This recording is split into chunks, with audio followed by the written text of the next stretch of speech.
This episode is sponsored by BetterHelp.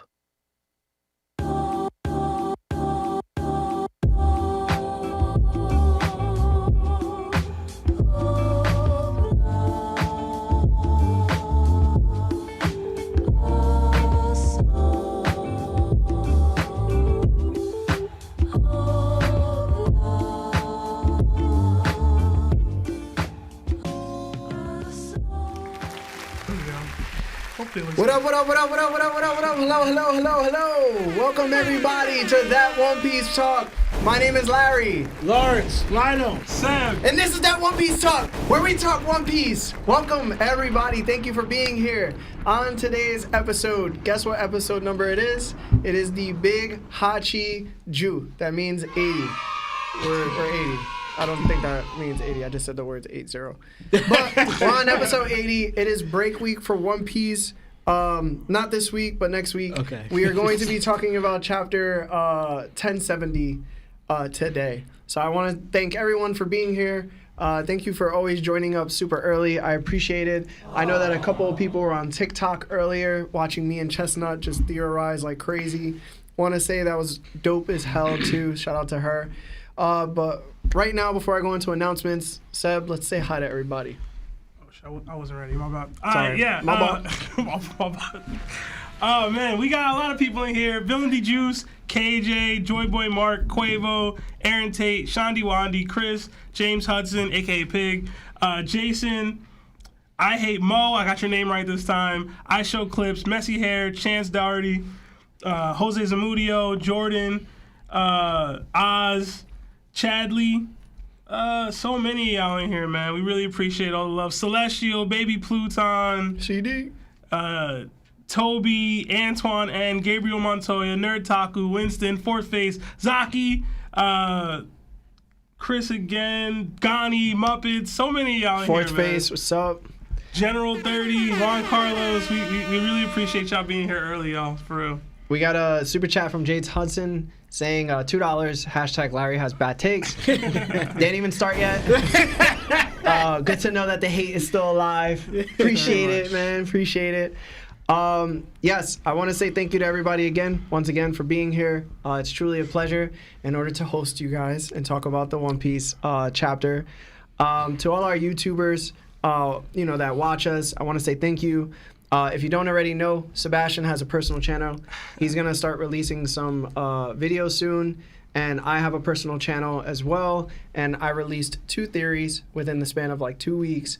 And they've been very receptionally great. I want to say thank you for that. Also, to our audio-only listeners, I know there's a lot of you. I just want to say thank you for listening. I know that you're driving or you're working or you're doing whatever to get the day by. Thank you for listening to us. Very appreciate it. We also have merch. If you would like to buy some of our first edition t-shirts, the small and medium sizes are still available. Everything else is sold out. So if this is your first time watching, these shirts will only be available once, and they come with a custom made box by yours truly, which means I do have great taste.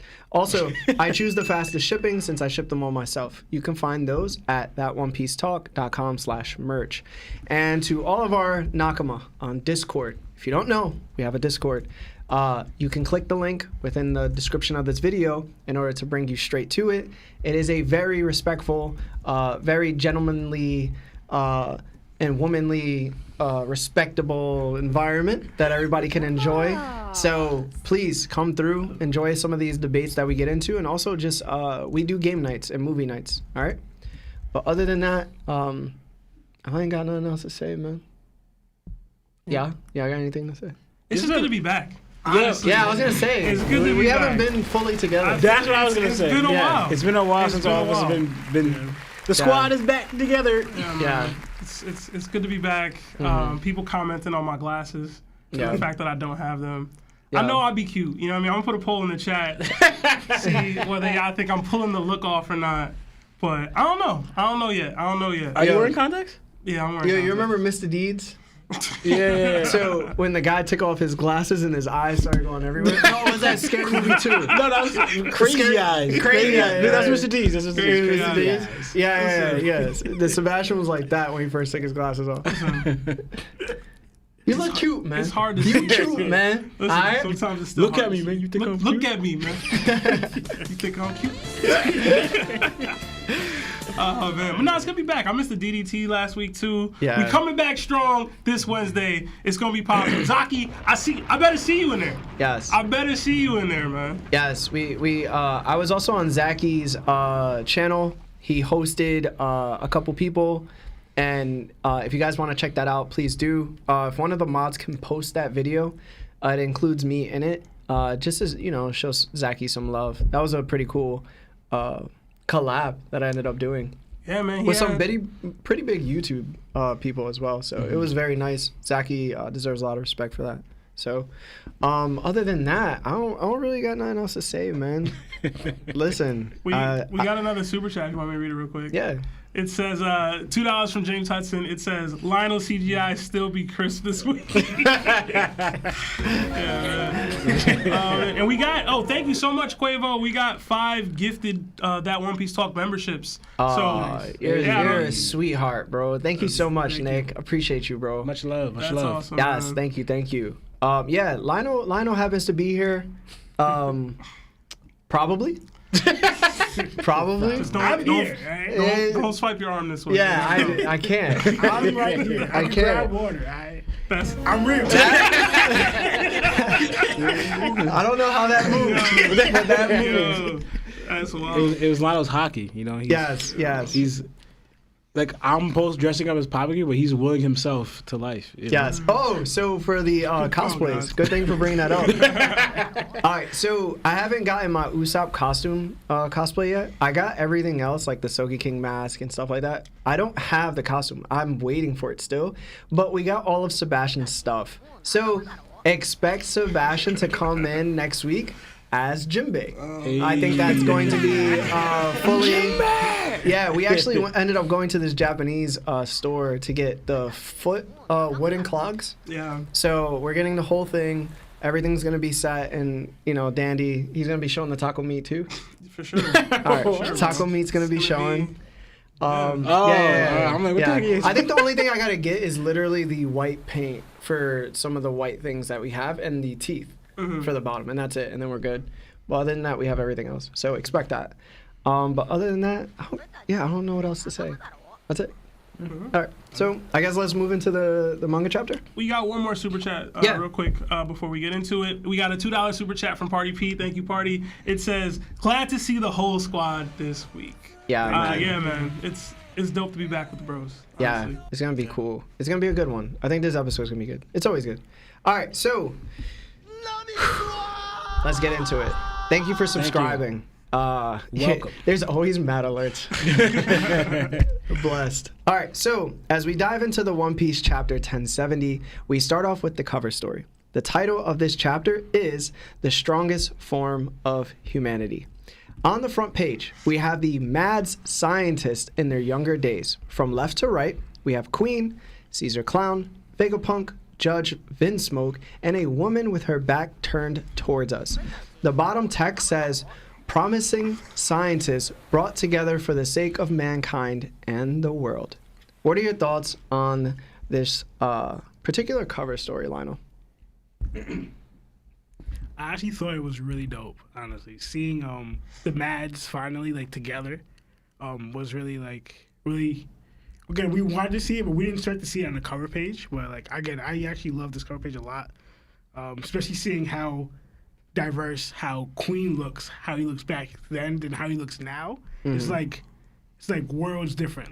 I thought of immediately when I saw this picture, I thought of how Gekimoria looked when he looked young, when he fought Kaido, to Gekimoria now. It's two different characters completely. And even how everybody looks different in a way. Queen, Caesar, and Judge all look different people except Vegapunk. He looks the same regardless of how he looked young and how he looks now. You can tell that's Vegapunk. Judge looks, Judge's hair, how he looks, you wouldn't see him as he is now. But again, and we all think, I think we might be in agreement on here, everybody else's thinks. We all think that person in the back that has her back towards the other side is Stussy. So we. I can tell by the thighs, bro. I was going by. She's wearing something similar. Yeah. to what she's wearing now with the stockings and stuff.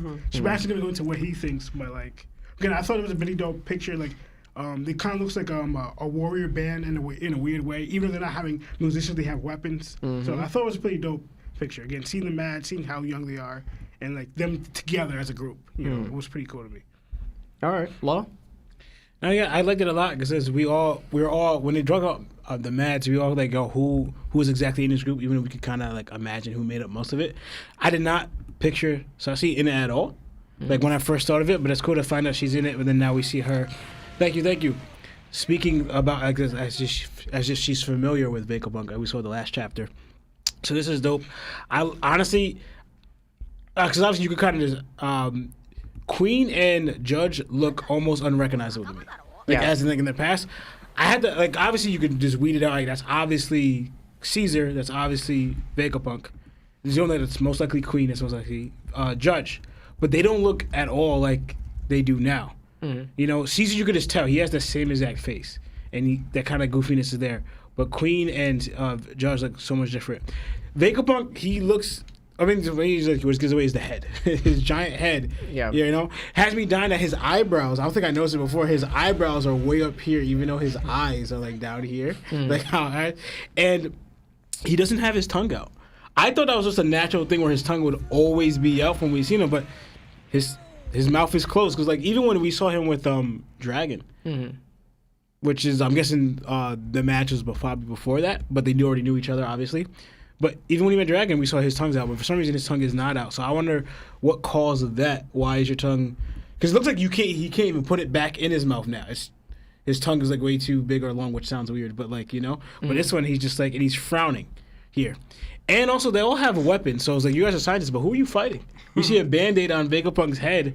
So y'all scrapping with somebody. Each of y'all has a sword, or like we see Judge and Queen have a sword. And Vegapunk and Caesar have a gun, and so does Sussy has a gun. So, like, they're fighting something, and you have people in the background. So I can't tell if they're surrounded or they're working with them. Yeah. In this cover story, those people in the background, but they kind of look like have white coats too, so they might be scientists in themselves. But it's very interesting. Like Lionel said, they kind of give like this punk rock thing, because the way she's standing, it looks like it's a guitar, but it's really a gun. You know. Because who holds a gun like that? But anyway, yeah. So yeah, it's very interesting. Hopefully, we get more on the match, because it's a very interesting of like how they were and actually where they resulted in now, like how they get from here, now how they get here, and also where do they mainly I guess Queen, how do you end up working with Dragon and like that. So that was interesting. There's a lot of interest and lore behind the match, and hope we get it. All right, Seb. All right, so for those of y'all that know, I have been pushing the Stussy and Vegapunk have a romantic relationship agenda for the past, like, I don't know, since we saw Stussy show up on Egghead. And I believe that this cover story helps drive that agenda forward because, like the twins pointed out, this is a rock band. And who's in the front? Vegapunk. And who always gets the girl in the rock band? The lead singer, bro. I'm trying to tell ya. Whether that's... there's other theories people have said that could be Sora. You know what I mean? I don't want to dismiss that theory. She is next to Judge. You know what I mean? Oda could be playing that. But I don't know. I think it could be Stussy, and it could be playing into my whole Vegapunk Stussy romantic history and the fact that she's going to be the one that potentially kills him in the end. If Vegapunk does die, I think it might be because of her. Because why else is she here? You know what I mean? Like, I don't know what Sussy's doing here if it's not to be the one that pulls it off. It's not going to be Lucci. You know what I'm saying? So, I don't know. I think Stussy's going to be in a situation where she gets Vegapunk's guard down, and she's the one that takes the shot. But that's me. Other than that, I thought it was really dope. I thought they looked cool. Even Judge looks kind of cool in his stupid hair and everything. I loved how Queen looked. I really liked how Caesar looked. As goofy as Vegapunk looks in this, I thought it was really cool. And Stussy just looked badass. If that is indeed her, it could still be Sora, it could still be somebody else. But I thought it was dope. Yeah. I ain't got much to say. I think everybody hit the nail on the head. I think that Queen being as fit and young as he was makes me think like he's definitely commander level, you know? So if they're fighting off people, I don't think that he's going to have much of a hard time because Queen isn't weak by any means. So when I look at that aspect of the mad scientist, like the dude has a lot going for him. He could have been weak then. We don't know if he had his devil fruit then. He may not. He has advanced in his I don't think so. science technology, which was a big factor in what he was capable of doing as a fighter. I mean, Frankie was still strong. He wasn't Commander strong, but like, I don't think that the cybernetics truly bolstered his capabilities to that extent. You know what I'm saying? Like, Queen was just playing around from what it seems like. Like, for instance, when you do something else that's not your actual strength, you're kind of just like messing around and like experimenting and wanting to see how far you can go with these things that you just added to your arsenal. So I don't think it's truly like, I think Queen is still commander level in this picture. And that's just my guess. That made me actually think of a question. Like, so obviously, if he's a commander or not, that'd be pretty cool if he is. But knowing how, like, for example, obviously, Vegapunk is the strongest or smartest scientist here. But in strength-wise, Queen is the strongest in strength. So, like, you see, all right, strongest scientist, strongest in strength. Do you think the others have, like, their own thing where they're the best at, or they topple the other in? If Queen's the strongest, Vegapunk's the smartest scientist, do you think Judge or Caesar have a thing that they topple the others in? Being a shit father. Judge got that one sewn up, bro. Got that one. Yeah, so basically what happens in this picture is that Vegapunk discovers the lineage factor. And then everybody else that's within the group decides to take the lineage factor in different ways, right? They take different paths. Judge ends up doing his experiments on his children and creates the cloning. Caesar ends up doing the Smile Devil Fruits plus the weapons of mass destruction. And then Queen does the cybernetics of, you know, doing, you know, those type of things. It seems like, realistically speaking, it's just, they're just a band, like Sebastian said. And I think I'm probably most disappointed in their looks is like Judge. And I always wanted to know, like, I don't think we've ever seen Judge with his helmet off completely, right? Ever. I don't remember. Ever? No. Okay, so this is the first time we ever seen him with his helmet off completely. Have we seen him sleeping? I thought we saw him. I thought we saw them sleep. I Maybe he thought had we his saw- helmet on yeah. still, but I don't know. Well, I forgot, but when I always looked at his eyebrows, I was like, oh, does he have the swirls? And I was like, oh, he doesn't for sure now. Like it's you know. So I looked at his wife, and what's his wife's name again? Sora. She doesn't have swirls either. So this led me to that theory. No, she doesn't. I looked at a picture of her, and it led me to a theory where I was like, all right, so she doesn't have the swirls. He doesn't have the swirls. But the lineage factor is in play. And if lineage factor is indeed the synthesized form of a devil fruit of any kind, then that means that not only does Caesar has some type of lineage factor to devil fruits, and Vegapunk has that same type of field of study, then Judge must too, because the only time we ever seen swirls is from devil fruits. Yeah. So that would make Sanji probably part devil fruit. And I know that's been a theory before, but I think this now kind of confirms that the dude is kind of like the melting pot of everything. Like if there's anybody that should be crazy hawks in the show, it should be Sanji. And to know that now we've seen humans even have some type of direct correlation to devil fruits, and the fact that their appearances even change, you can even say to a degree that Sanji's kind of like a Zoan that's consistently awakened. Because when we've seen Zoans going into their awakening modes, their cloaks are what? They have swirls on them. Yeah. So it's like, I don't know. well, I'm not saying that it's true. What I'm saying is like, where if the swirls were to come from something, then Sanji having these bolstered stats such as like regeneration and such would, you know, you would give a compliment to that devil fruit lineage factor from wherever Judge took it from. Yeah. Okay. I mean, there's something I want to add to that, but it has to do with the newest chapter, so I guess I could wait. Wait, you read the spoilers for the newest chapter? No, you saying no, this this chapter? chapter. Okay. But Don't it's wait. yeah, Yeah, but Judge looks stupid. And Vegapunk does too. Queen, there's always like little pictures of him swirling around when he was skinny. Yeah. That he just looked cooler, and I think that holds up. I liked how Queen looked best out of everybody. Queen looked pretty badass, I ain't gonna lie. All right. We got a bunch of super Yeah. chats Let's sitting hit here. the super chats and the numbers.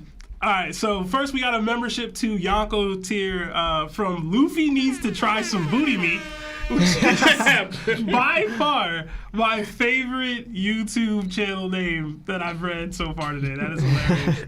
But thank you so much to the membership. Please enjoy all the emojis and the emotes that you can use now. Thank you. We got $5 from CD Celestial Donkey. It says hashtag Buggy Gang. I knew that one was coming. Thank you so much, CD. Thank you, CD. We got another membership to Yonko Status from James Hudson. Thank you, Pig. Thank you, we Pig. Really appreciate it. Thank you. Much love. Thank you. All right, we got another $5 from CD. It says Larry bricked up because of Stussy Pig. Yeah, I heard that table thud. Yeah, I heard it. Shit was rough. Oh man. We got another $10 from our boy Joy Boy Mark. It says bang bang buggy gang hashtag Larry for Soga King. Yo, I was at his crib today. The mask is here. It's coming soon. I have everything except the costume. Like I'm just wondering where it's at right now. It's on delivery. Oh man. Thank you. Thank you. We got another $10 from Baby Pluton. It says, I think the lady in the cover story is Nami's mom, not Stussy. Nami's mommy is a weather expert and enabled VP to figure out climate manipulation and why Nami is naturally gifted with it. It is her lineage. Thank you so much, Baby Pluton. What do you guys think about that? That's a pretty beast theory. Nami's mommy. Randy Troy might pop up. So, Parvision was talking to me after I released my theory about Uranus and the ancient weapon, and it includes Nami. If you want to go visit that, I'm plugging it.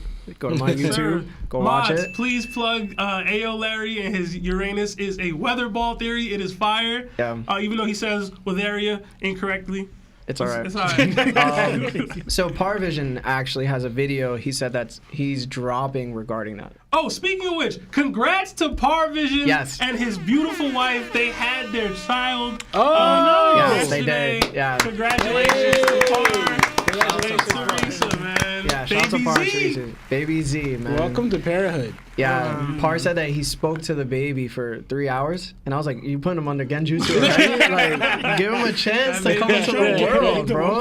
He's like, "Yo, so I got this theory." Yo, that baby's first word is gonna be like Mihawk's a sword or something like that. Yeah, so there's to explain it, like I can't really give you thoughts, but I think that we should wait for that video because you're gonna be like, "Oh snap."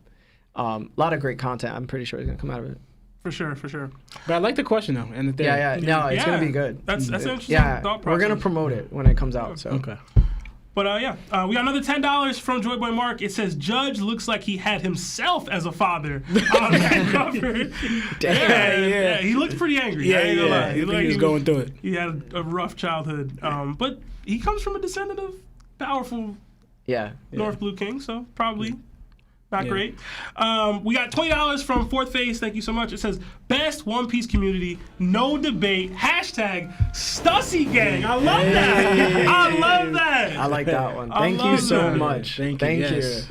Yeah, man. Our community is awesome. Please join the Discord if you guys haven't already. We do game nights, movie nights, a bunch of streams. It's awesome. It's awesome. We got another $2 from our guy Celestial Donkey. It says hashtag postpone the stream. Not this time, CD. Not this time. We got another $2 from James Hudson. It says, when is Larry going to drop some bars? Hashtag Marco Mafia. I like that one. I don't think anybody else likes it. Marco Mafia, what? Oh my God. Marco.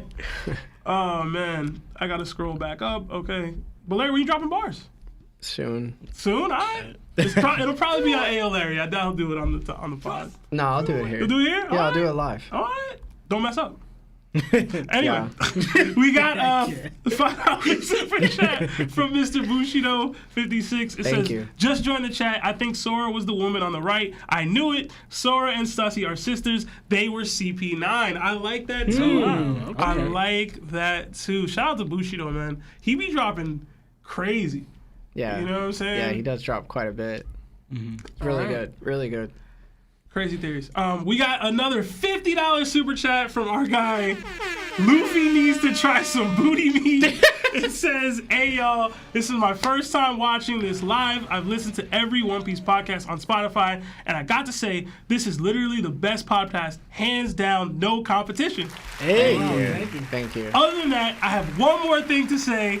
Hashtag Buggy Gang. Hashtag Larry's hot takes are cheeks." How we have another buggy?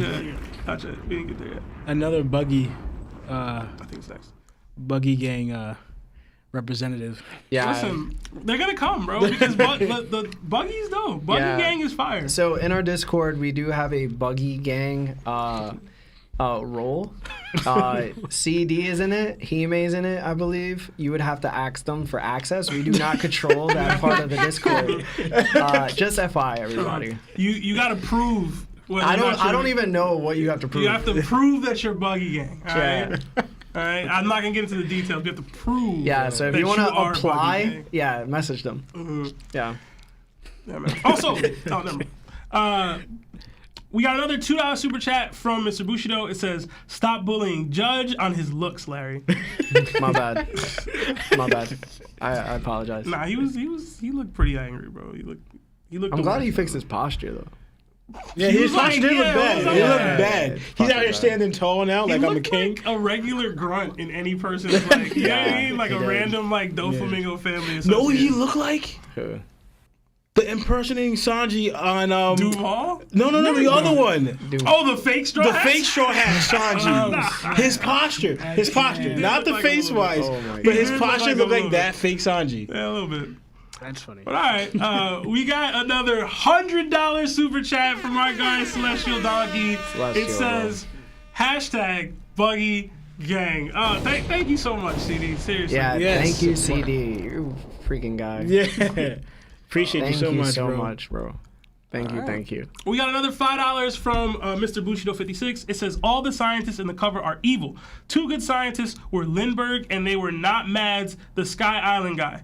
I think VP is evil. So Vegapunk for evil. Y'all with that or not? I mean, Honestly, go ahead. I was like, he hasn't shown evil intentions so far. Because look, he's just trying to better humanity, and like everybody gains his knowledge. Like pretty much, he wants everyone in a way to be like a Vegapunk type of person. Like Vegapunk knowledge, Vegapunk understanding. Like he wants to spread his knowledge to the world, whether it's convenient or inconvenient for the world government. Like show that he doesn't really care that much. We're gonna go into a little bit what he said later on in the chapter. I'm not gonna bring it up, but like, so right now he doesn't seem like he's evil, but it does seem like he's going like he doesn't care what it takes though. Yes. That's why I do say Yeah. like he doesn't care the risk or it takes or what it affects other people. Hence with Bonnie's father. We don't know all the Yeah. details, but going with Bonnie says and with other stuff, we kind of going towards Vegapunk. He doesn't care about if it affects other people negatively. Yeah. And that's where kind of that where it might show a little evenness inside him. Or so to me, in the words of Doflamingo, you know, evil is a perspective thing. Like, there's people out there that tell you Vegapunk's evil. Like we have Seraphim children running around. Like, I don't know if those are regular actual kids that he's experimented on to turn them into this, or they're just clones or whatever. But like, he's done evil things. He's worked for an evil government and doesn't care. So like, a part of him is willing to at least do evil things. Yeah. But like, I don't know if he's evil. I don't know if he's outright Anel Doflamingo. I'm gonna do this thing and cause terrible things to people because I feel like it, versus I'm trying to gain knowledge or increase scientific gain or whatever. So I don't know. It's all perspective to me. So I was gonna say I agree with both what you said, but remember though, because I was a lot of touch on a lot of things I was gonna say, then you brought out. But remember too, he has an evil satellite, so that means whatever is in him, there is an evil side of him. yeah, I don't know exactly how the evil satellite plays into like his personality or whatever, but he created that satellite for a reason, and he said all of it make up the personality of Vegapunk. So he does have an evil in him, and I guess sometimes you see it come out like that's. I think I pointed this out before about what Lana mentioned about with the Bonnie thing, and then there's a comment he says in this chapter that has me thinking where I kind of backtracked a little because I thought, yo, he's just on the side of the light, but he seemed like one of those people like kind of one of those people for the greater, those evil people that seem like for the greater cause, the greater good in his mind. I'm going to do whatever it takes, right? Because it's for the greater good, even if I have to sacrifice this, and that. It's because my end goal is this. Yeah. So that evilness though is part of him because he legit has an evil satellite, and that's part of his personality. So he has an evil side of Man, him. everybody got some evilness in Thank them. you. I was gonna say I don't that. want to hear that, bro. Yeah. At the end of the day, I've seen multiple instances of Vegapunk showing that he has a morale gauge, and basically that morale gauge does get affected by the people he cares about, or if he has a specific goal in order to help other people. I think you could judge him by what he creates, but ultimately, he just wants to create. He is a scientist. This is why scientists are still creating AI. It's not because they think AI is going to eventually take over the world and destroy humanity. It's like, no, it's because I can create it and I see what could possibly happen from the benefits of creating such a thing. Now, if it goes the same way, right? Like the person who decided to create the nuclear bomb, well, they didn't first think about, oh, I can create this nuclear bomb. They were like, yo, I can split atoms. And I can see how the energy from this atom splitting could benefit humanity overall. It just depends on whose hands it goes into. And whose hands it goes into ultimately decides how this power will be used. And if it's used for evil, I don't think you can consider the invention evil. I think you consider the intention evil, right? Because that's what actually is the motive behind certain people. It's that he doesn't have a motive except I just want to create. That's it.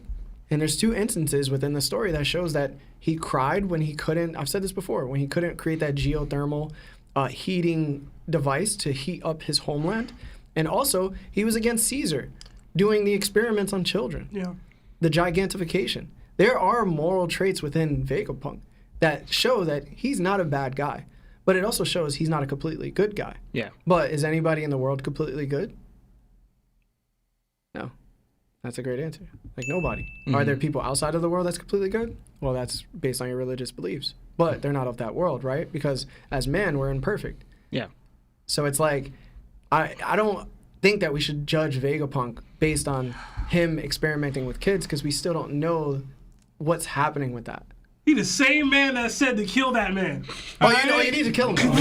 You need to kill him, though. No, 100%.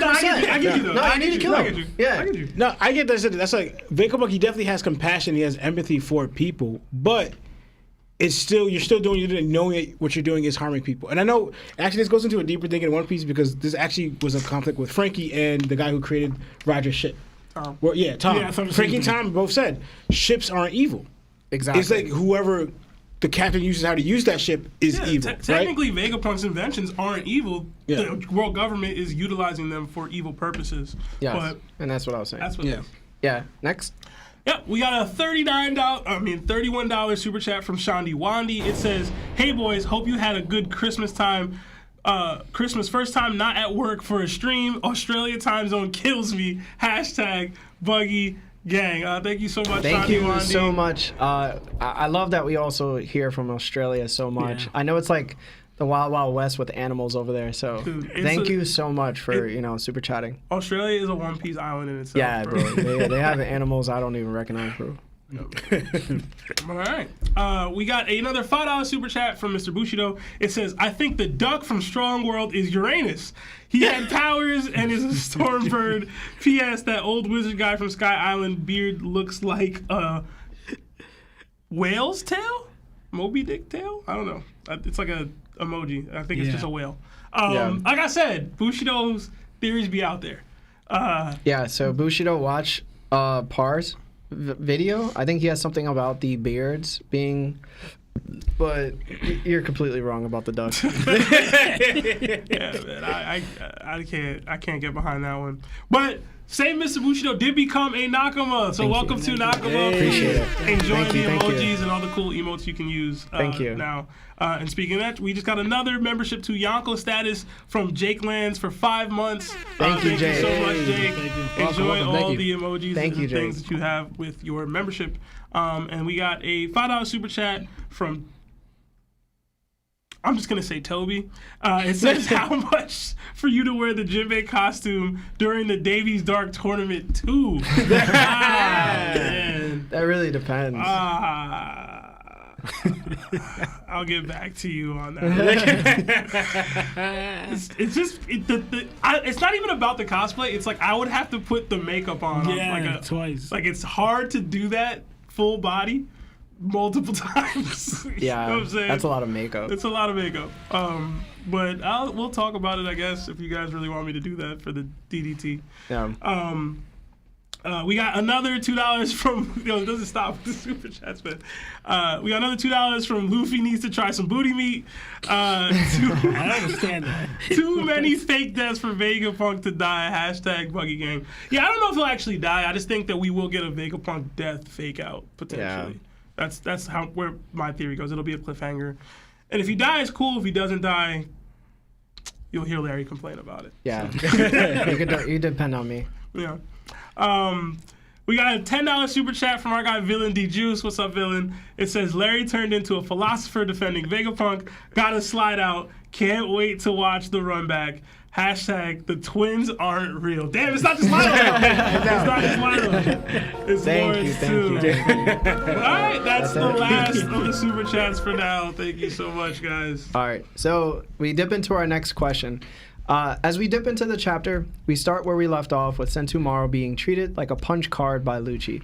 Luffy tells Sentomaru he didn't mean to distract him, and Sentomaru says he wasn't, and he somewhat blocked Lucci's attack, but he's too strong. Lucci goes to finish Sentomaru off to get control of the Seraphims, and Luffy intervenes with a kick. Then Luffy punches with his right hand, I believe, or his left hand, Lucci, sending him flying.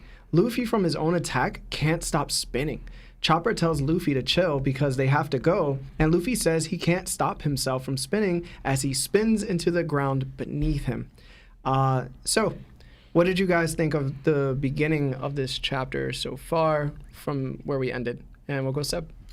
Yeah, so one thing real quick, it was Gomu whip, so he kicked them. The hands are just him spinning. Mm-hmm. Like, he didn't punch him. Okay. He like, it's the whip, he's like whipping, that's why.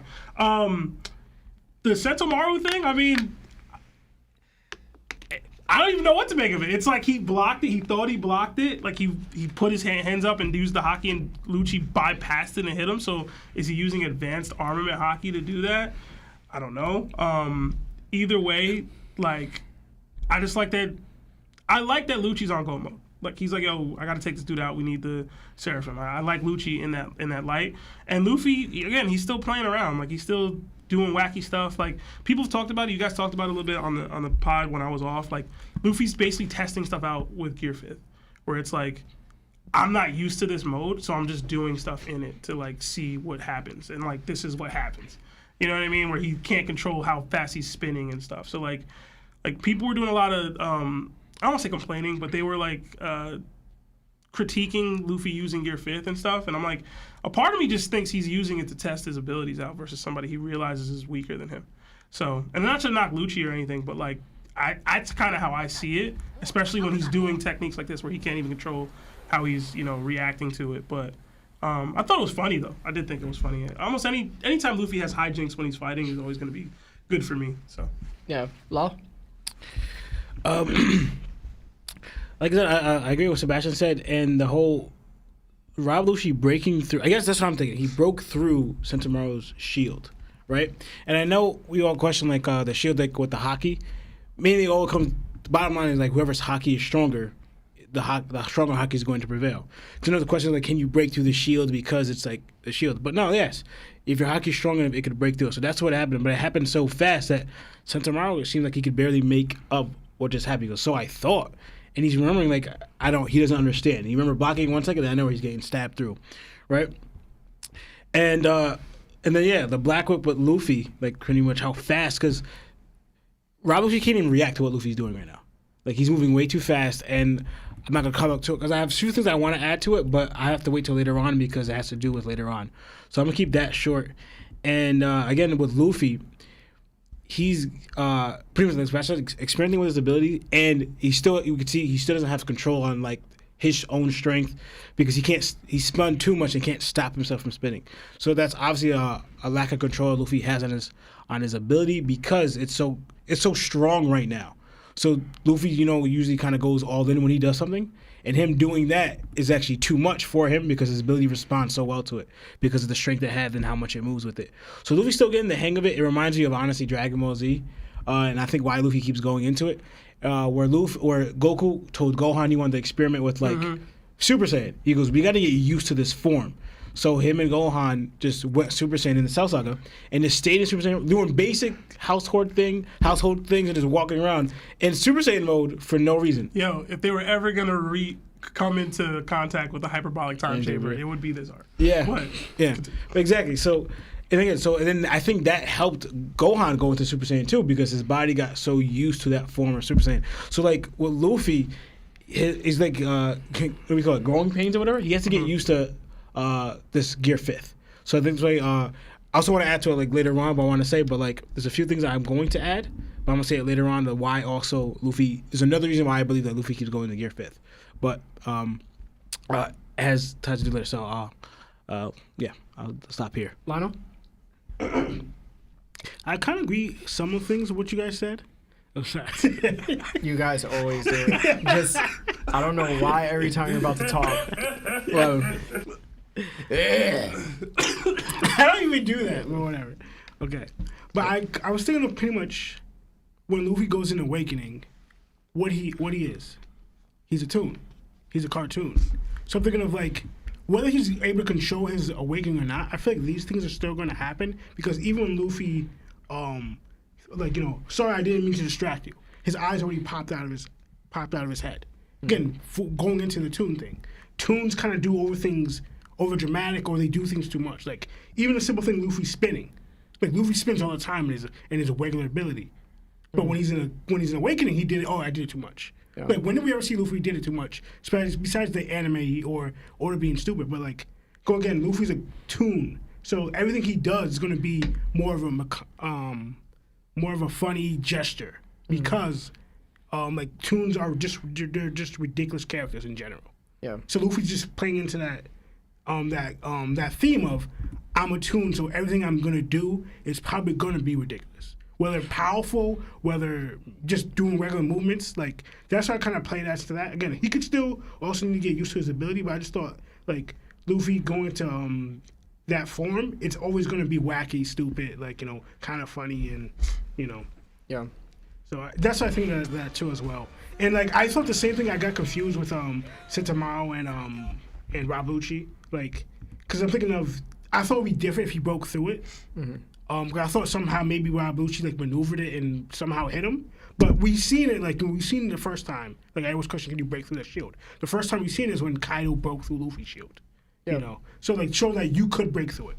Now that kind of implies that either with his awakening and his haki, or just his haki, or it's obviously both, that Rob Lucci's haki and his awakening is strong enough to break through Sentomaru's shield.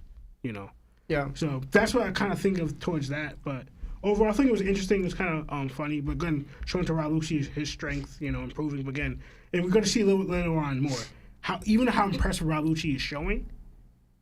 Like we're going to see later on. I'm not trying to jump into it, but you're going to see noticing. All right, his strength is impressive compared to Luffy right now. We're seeing it. Like so, I'm just going to leave it as that because I'm going to comment on it later on. All right. When I was reading this, I thought to myself, there's something I very much noticed, and I think that we need to start putting this into like Davy Dark tournament debates as well. And it's the fact that when you have these advanced forms of hockey, they necessarily don't correlate to high tier strength. And I think the reason for that thought process is because Sentomaru does no outward emission. It's basically just Rio, right? And the fact is, we don't know if Lucci actually has Rio or advanced armament.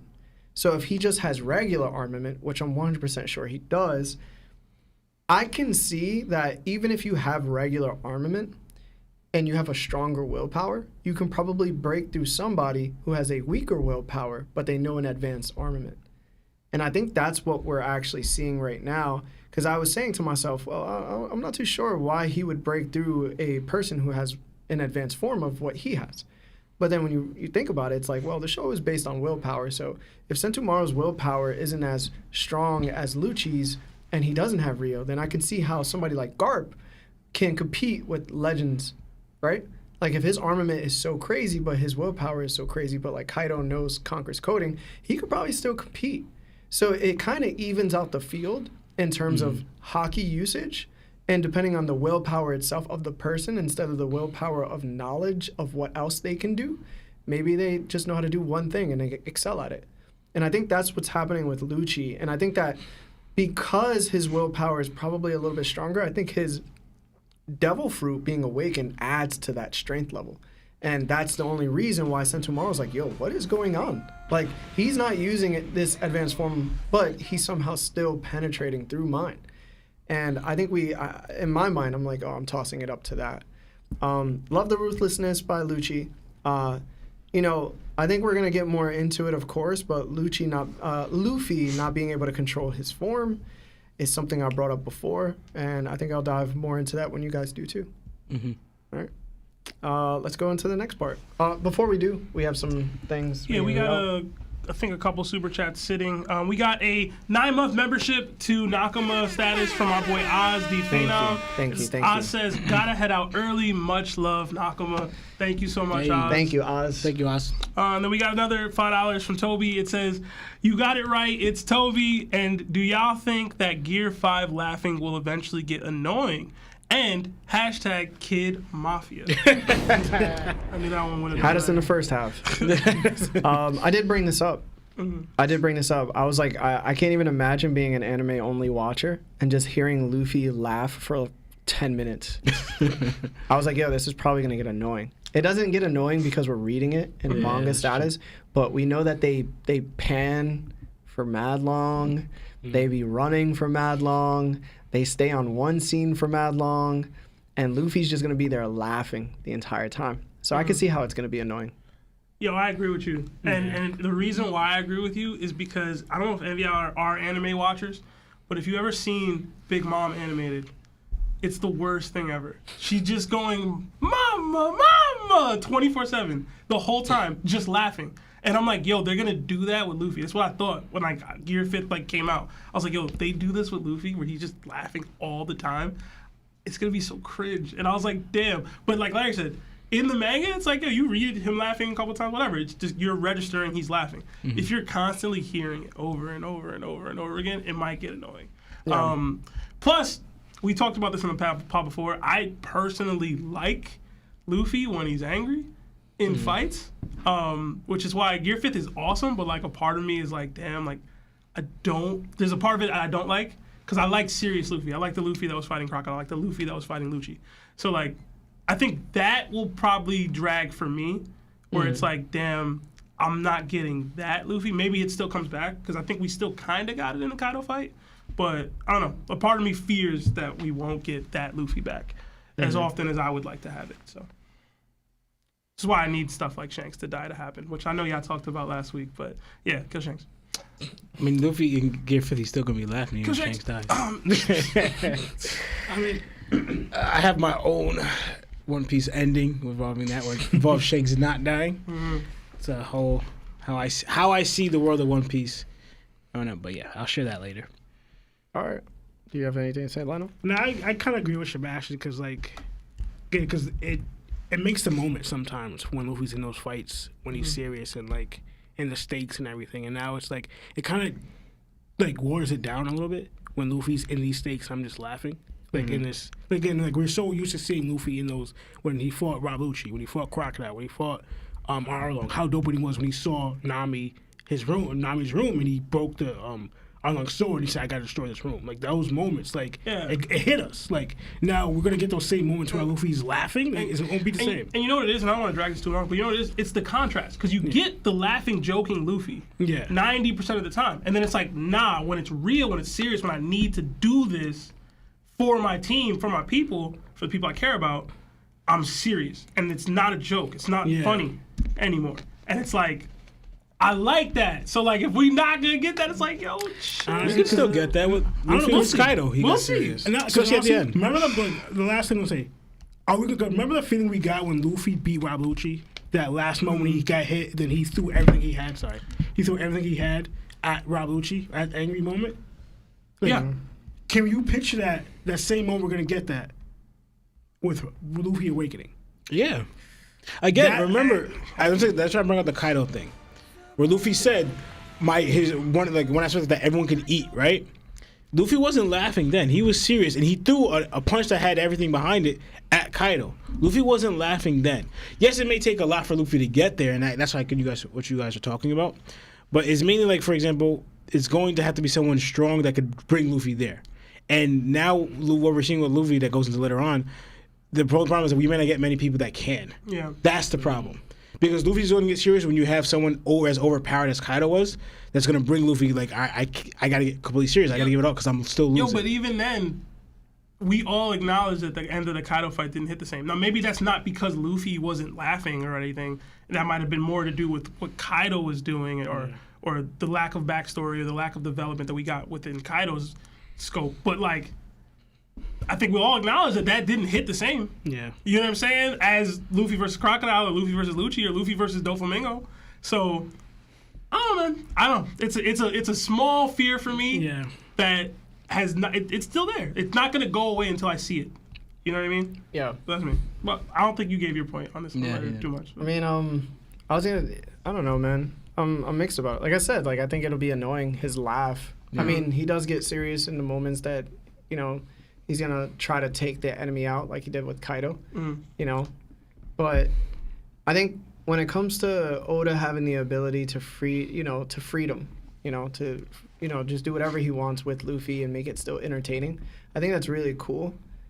But I like serious moments. I like feeling stakes. Like, I've always said it before that my favorite moments in One Piece happen to be the Water 7 and Enies Lobby, happens to be the Sabaody Archipelago. I like those serious moments because they bring out a certain area of fear within me. Like, I fear that they're not going to overcome. I have the fear of not knowing how they're going to get past. Yeah. And I feel like in those moments where, like, Nami's reaching for Luffy to save her, or, like, he can't save her, or he's, like, telling Sanji to back off, or, you know, he's telling Crocodile, like, I'm going to defeat you no matter what.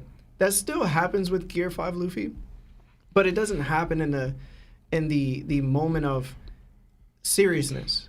And I think that's tough sometimes for the reader to digest. Like, I think you're having fun reading it, but once you watch it and, like, the music is playing and, like, the colors are vibrant and the clashing starts happening, and it, you know, you're going to be like, oh, like, this is me just kind of being entertained. It's not me being fully indulged in the moment and feeling the reality and weight of the situation. So that's probably going to be something that Oda has to fix. He's going to have to figure it out. He has to figure it out. And I think that Oda is great enough to figure it out. We just have to wait on it. But as of right now, Luffy can't control his abilities. So we're going to see these moments of silliness. Yeah. And we're just going to have to deal with that. So, yeah. We got a couple more super chats. But that was a good one. We got another $5 from Luffy needs to eat some booty, try some booty meat. I think Luffy's body just has to get used to Gear 5th. The same way with Gear 3rd before the time skip, since he's expanding his whole body. Yeah, we were just going over that a little bit. Yeah. It's just... We're going to get more into that later, but I don't sincerely think it's his body. But yeah. We got another $100 super chat from our guy, Joy Boy Mark, bro. Thank you. UNCD, bro. Thank you so much. You guys always give so much. Thank you. Yeah, man. It says, you guys love it. Yo, guys, loving your guys' content like always. I always wondering if you heard the theory about Luffy's mom being a Lunarian. But I have a theory that Dragon learned the true history somehow, had got Joy Boy DNA, and had Vegapunk in Mad's clone with Lunarian DNA to free world. I might have read that a little rough. Clone him. Yeah. You forgot the him. Oh, clone him. There we go. Yeah. Sorry, I had something over here. The Lunarian thing has been going around for sure. The cloning part, it depends what you want to see in your manga. And I think that's a very important. Like, if that theory seems very attractive to you, then go for it. But for me personally, I don't feel like that would be attractive. That would kind of mean that Luffy was always meant to be this important factor in the story and this important person, and his fate was kind of decided from the very beginning before he was even alive. And I don't know, man. I like my Luffy to earn everything. I like him sort of to be like a nobody. You know, very much like you two guys. Like, if I was in a One Piece world, the only reason I would want a Devil Fruit is to be like Ace or Enel. But other than that, I wouldn't have a Devil Fruit. Yeah. I kind of would just want to work my way through it. Yeah. So Tripping. I would definitely have a devil fruit. Nah. yeah. So I don't know. It's a good theory. It would be a crazy theory. It would make Judge much more important than we all thought. Yeah. I don't know if I like that for Dragon. Yeah. You know what I mean? Yeah. Like even beyond the implications it would have for Luffy, I don't like what that would mean for Dragon's character. Like, there's a difference between, okay, I'm going to try to have a son and have my son take on this burden that like Roger was trying to do with like the Joy Boy thing and everything. Mm-hmm. But like doing this whole like cloning, like that's when you get in the Judge territory. Yeah. And it's like, there's one thing to be an absentee father to let your son be free and be a pirate. Like, he was like, oh, a pirate, that's a great choice, whatever, right? And there's another to be like, all right, I'm going to make moves to impact his life when he's an infant. And you know what I mean? Like, in that way, I don't know if I like that for Dragon. I don't think it fits in his character for the most part. Like, he's about freedom and making your own choices. And for him to be like, oh, let me splice his DNA and create this child in this way. I don't see that for Dragon. Yeah. But I mean, oh. No, I agree. I see it too. And also, it's going to sound weird, but like, even though looking from where they were, freedom, I don't know why maybe it's part of the D clan, but it's definitely vibrant in Luffy's family. Like, even with Garp. The reason why Garp chose not to be an admiral is because he said it will restrict his freedom. Garp still believes in the marine justice, but he wants to be free to decide how he fights in that marine justice. Yeah. So he didn't choose to be an admiral so like he could do whatever he wants and not be tied down to celestial dragons who will legit control what he does in the Gorosei. Dragon legit chose he wants everyone else to be free, and then also had his son, like, because like, all right, he probably even thought too, if Luffy wants to be a marine, he should be able to choose to do that. Me not shaping it. If he wants to be a pirate, he should be free to do that. If he wants to join me, he should be free to do that. So Dragon kind of let Luffy decide his own course in life. That's how I interpret it. It could be different. I don't know. Dragon could just be, I got business to take care of. I don't know. But the freedom aspect from both what Dragon wants and what Luffy wants is still there. And then him kind of like Sebastian saying, misshifting that. It's like, oh, I'm going to create this with Lunarian and Joy Boy DNA and all this to try to create like this. And then also leave them alone like that. It doesn't add up to me, you know? And it kind of, to me, it makes One Piece in a different thing, because then the whole aspect of freedom is kind of like, it's freedom, but it was also controlled in a way. Like, it was like makeshift freedom. It wasn't real. Yeah. It didn't happen naturally. It was so that's my thoughts on that. It should be more natural, because Luffy seems to be like this natural person like this. Like he's and that's what goes into like what I want to say earlier, but I'm away on that. But yeah, so we can move on. All right. Anything else, Seb? Yeah, we got one more super chat, and then we can go on. It's Antoine N. in regards to what we were talking about having a devil fruit. He says, $5. It says, no way could I be walking around in the One Piece world, episode 1, like Deku. I'm taking somebody's powers. Yo, he gets it. Y'all are crazy. Listen, if y'all are walking the One Piece streets, no devil fruit, no nothing, and y'all trying to come up, maybe you come up, maybe you get dunned off 2 seconds as fodder on your first voyage, bro. You must be crazy. Yo, yeah, you crazy, bro. It can happen, bro. It can happen. I'm trying to tell y'all, listen, There's- all these Marines or all these people, they eventually got strong. Yo. You mess around and just get clipped, Yeah, bro. Bash, there's so many people in the One Piece world who did not have abilities. I just start name dropping. They're the top. It worked And for they- them. Yo, bro, it worked out for So- them. Yeah. Sounds like somebody don't got strong hockey. Yeah, I'm saying, word. bro. You Listen, must got a You lot need weak, bro, and you need to follow somebody? Let me know, bro. Y'all can say Let me whatever know, y'all bro. want. I'm about me, okay? I'm not getting straight up murked because Law decided to use his room on me, bro. I'm his place, handling bro. Law, bro. I'm figuring it out. I'll handle all without ability. Period. All right. That's just me, bro. That's what Shiggy said, bro. Huh? That's what Shiggy said. She pulled up on She Law. weak-willed. What are you talking about? Yo, She's there's some weak-willed, strong-willed bro. people out there that came into Law's situation. Her willpower is collecting swords. Yeah.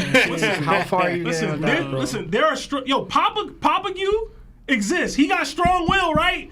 He talking, right? That's not strong will. He willed himself to talk, right? He's sentient now. He run up into a white beard, he getting smoked in seconds. That's not strong will. That's a strong. What That's you talking not about? strong will. That's a you will know that. Papa Goo has conqueror's hockey. Listen, I need y'all to know. He If conquered you other have starfish, a chance bro. to eat a devil fruit and you know it's a good fruit, eat that fruit. Period. Period. Don't be ducking fruits. Don't do it, bro. Sebastian gonna fall off the ship and just die. Look, yo, y'all understand? Look at Sanji right now. Look at what it took for him. He needed augmentations from his dad from decades ago. You know why? You get what I'm saying? No, do you know why though? Come on, bro. Look at Lucci. Hold on, do you know why? Do you know why? Why? Because Sanji weak will. Oh my God, yo. Come on, bro. You want me to start naming them? You know what I'm saying? Yeah, like naming Sanji them, was bro. the worst one you could have picked. Yeah, Listen, y'all not getting it, bro. Eat a fruit. You can still be Hawks. I want to start naming people. You bro. can still be want me to Hawks do it? with We don't the got fruit. time for What's that. the problem? I don't understand. Dude, Sanji showed, remember, he was coming at, was it Luffy and Zoro in the beginning because of their dream. Like, yo, because he legit said, if you're going against someone that strong and you can't win, don't fight him, just throw away your dream. That's an example of ones why they don't, they're I understand what y'all are trying to say. I'm letting y'all know y'all need to eat that fruit. If you can eat a strong devil fruit, eat the fruit, period. Nope. All right. Dude, my hockey is going to conquer all. Yeah. Okay.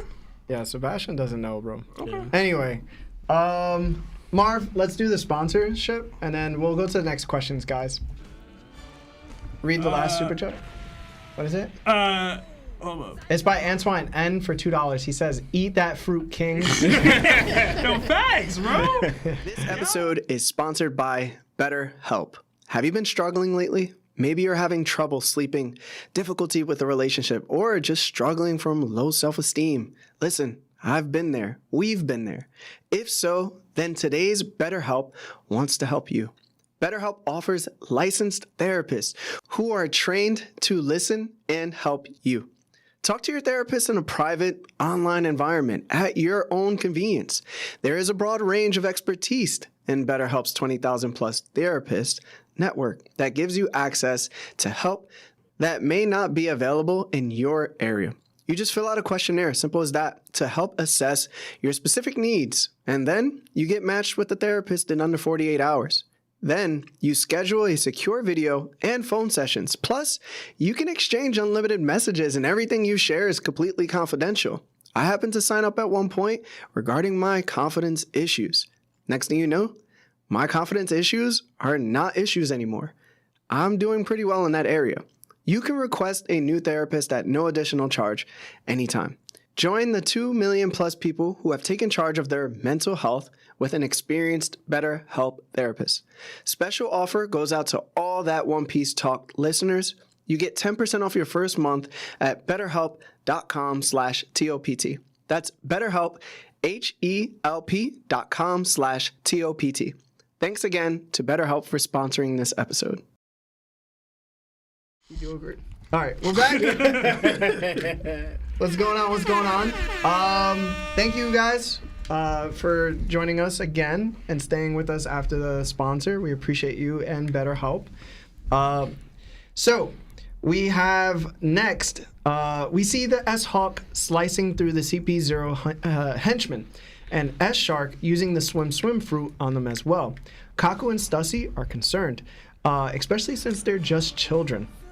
We switch to the Sanji Straw Hats, and Frankie is crying. He asks Vegapunk if Senor Pink is dead since his devil fruit is being used by S-Shark, and the same devil fruit can't be used twice simultaneously.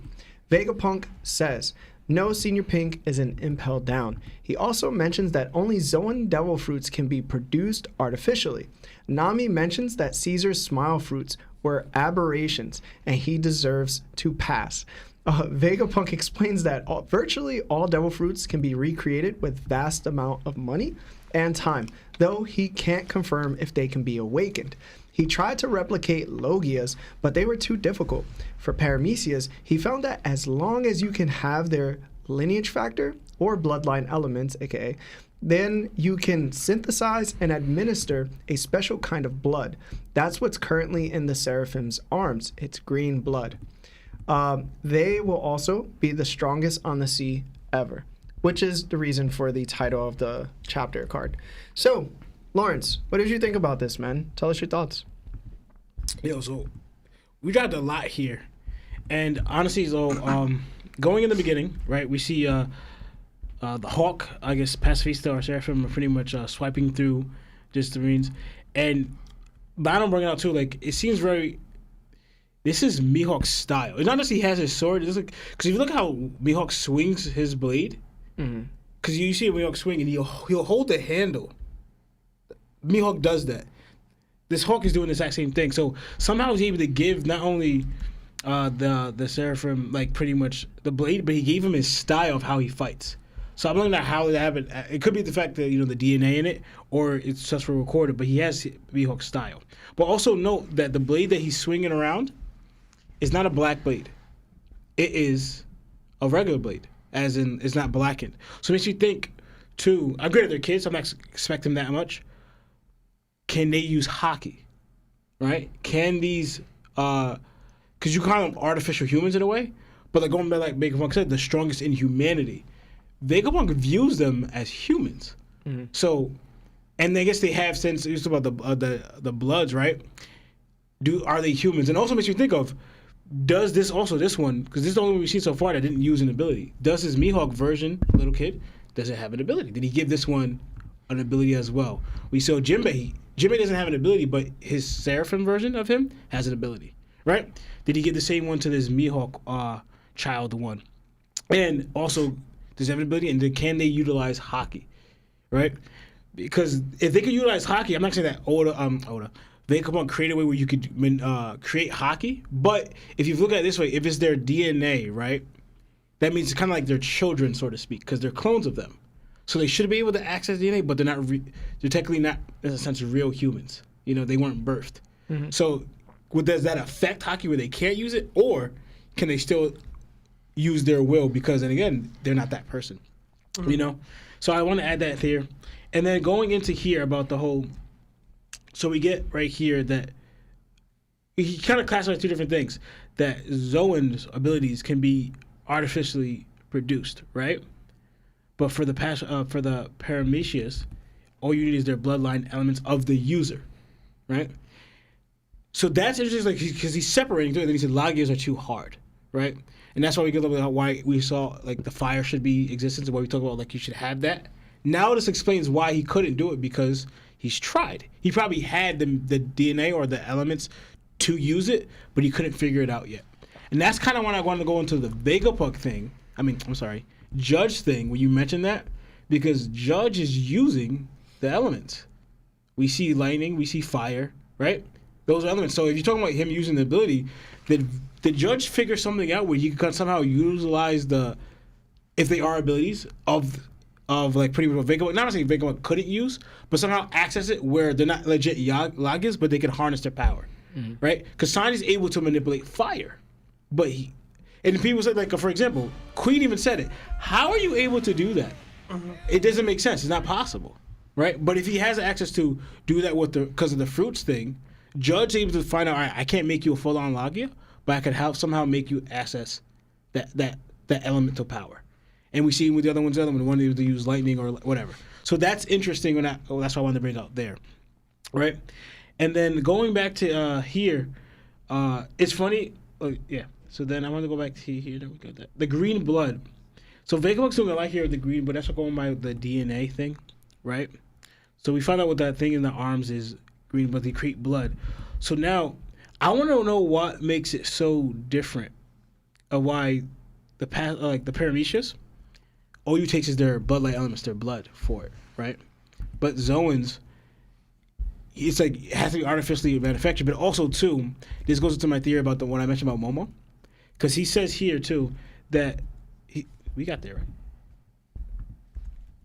Yeah, that he's not sure if they could, if the awakened part is for the zones that are artificially made, if they could access their awakened here. I believe we're going to find out through Momo. Because he is the one that Vegapunk produced, right? I think we're going to get confirmation that Momo's going to awaken his ability. And then Vegapunk's going to find out, yes, so I fully accomplished it. Not only that I was able to create our artificial Zoan ability, but I was able to confirm that I'm able to awaken it as well. I believe we're going to get that through Momo, that somehow he's going to awaken that ability, right? Because I think he's going to play later on, maybe in the Future War or something, but I think Momo's going to come back and we're going to access that, and then he's going to confirm Vegapunk's suspicions here, because he doesn't know yet. That's what Vegapunk said. I think we're going to get that through Momo. Right here. And We don't have a lot of time, so I'll stop here. Anyone else want to go? Lionel? I'm kind of going for what Lawrence was saying, and I find it interesting that like we saw the Seraphims with them, and they had the flames on their backs, right? But if you look at Jinbeis and Mihawks, the flames are gone when they moved, showing that they're kind of doing something similar to what King does. They increase their speed when he takes away the flames. I don't know if they're going to give Mihawk an ability. I never even thought of that until Lawrence told me that later on. And I thought that would be crazy because I'm trying to think, what ability would you give Mihawk? But then I'm trying to think, what if Mihawk is the one that's closest in a weird way to Queen's ability? That he could start manipulating flames. You know how we saw with King, he can manipulate flames and heat it up to like magma level type of thing and did to Zolo. Like now they could use flames to a degree because they're able to turn it off, increase their speed. What if this Seraphim Mihawk could do something like that now? That he could actually manipulate the flames that's already inside him, like King did, and start using that as his sword fights. And we're going to Zolo saying that Zolo always wanted a flame sword. Now a Seraphim or Kid Mihawk is kind of doing something similar, having a flame sword, manipulating flames, and maybe using it in a fight. They always want, and now it made me think too before. I actually want to see Zolo's reaction when he sees Kid Mihawk, like his master, his goal, like and how strong this kid is. And again, he has Mihawk style because we saw how he holds it. Like Mihawk holds his sword with such grace and how he holds it. He doesn't wield his blade as a sword. He wields it as something different. Like maybe an extension of his arm back. Notice how Odin, how Zolo, and how other people wield their sword. Mihawk holds it weird. Like he does it always with gracefully, with skill. But like it's always different. Like how he holds it, it's like he's always caressing his blade, but it's so powerful and so with technique and grace with his sword slashes. And I see this kid how he's holding his sword is similar to how Mihawk does it. So again, I'm very interested in seeing Zolo's reaction to Kid Mihawk. I was also going to with the hockey thing, and I'm thinking of like the blood elements. And again, they said that Baekhyun created his own blood, but also he took the blood from them. It has to be, and it goes into what Larry was talking about, the wills of if fruits have wills inside them, and they're taking the wills from other people, and now these clones in a way, since they're like clones of warlords who have their own wills from themselves, like in a way, I maybe think they might actually should have hockey, because again I don't know, because you have to say a living soul. Like I said, every living soul has hockey. But if now Baekhyun's creating these things, making them more human. Again, I don't know if they have the soul aspect of it, but like the fact they have blood and they have probably even a will, and later on, I didn't want to get into it, they even saw with Bo Hancock, they have their own personality too. They're not just some mindless, non-speaking things. They actually have a personality to them. So, and they might reflect their personality, might reflect the warlords themselves. Like, so I'm trying to think, they actually might have hockey that they may not be too early to wield or unlock, but when they eventually mature, they might start able to utilize hockey, making them even more powerful than they actually are. Again, that's what Baekhyun was saying. They're just at kids, and they're already this strong. When they fully mature and reach their capabilities they're supposed to, they're going to be the strongest things in the One Piece world. Like, their potential, I'll say. Their potential of being that crazy strong. And that's why, again, like, Vagabond created dangerous things. And, like, you create these things, can you really control this? Because, Vegapunk, if you're gone and they have these chips things, and then if the Seraphim could also have their own personality, going right off the warlords, how much of their personality dominated the Seraphims? Are they going to listen to them fully? Because again, they have their own, like, Bo Hancock is a kinesthetic user.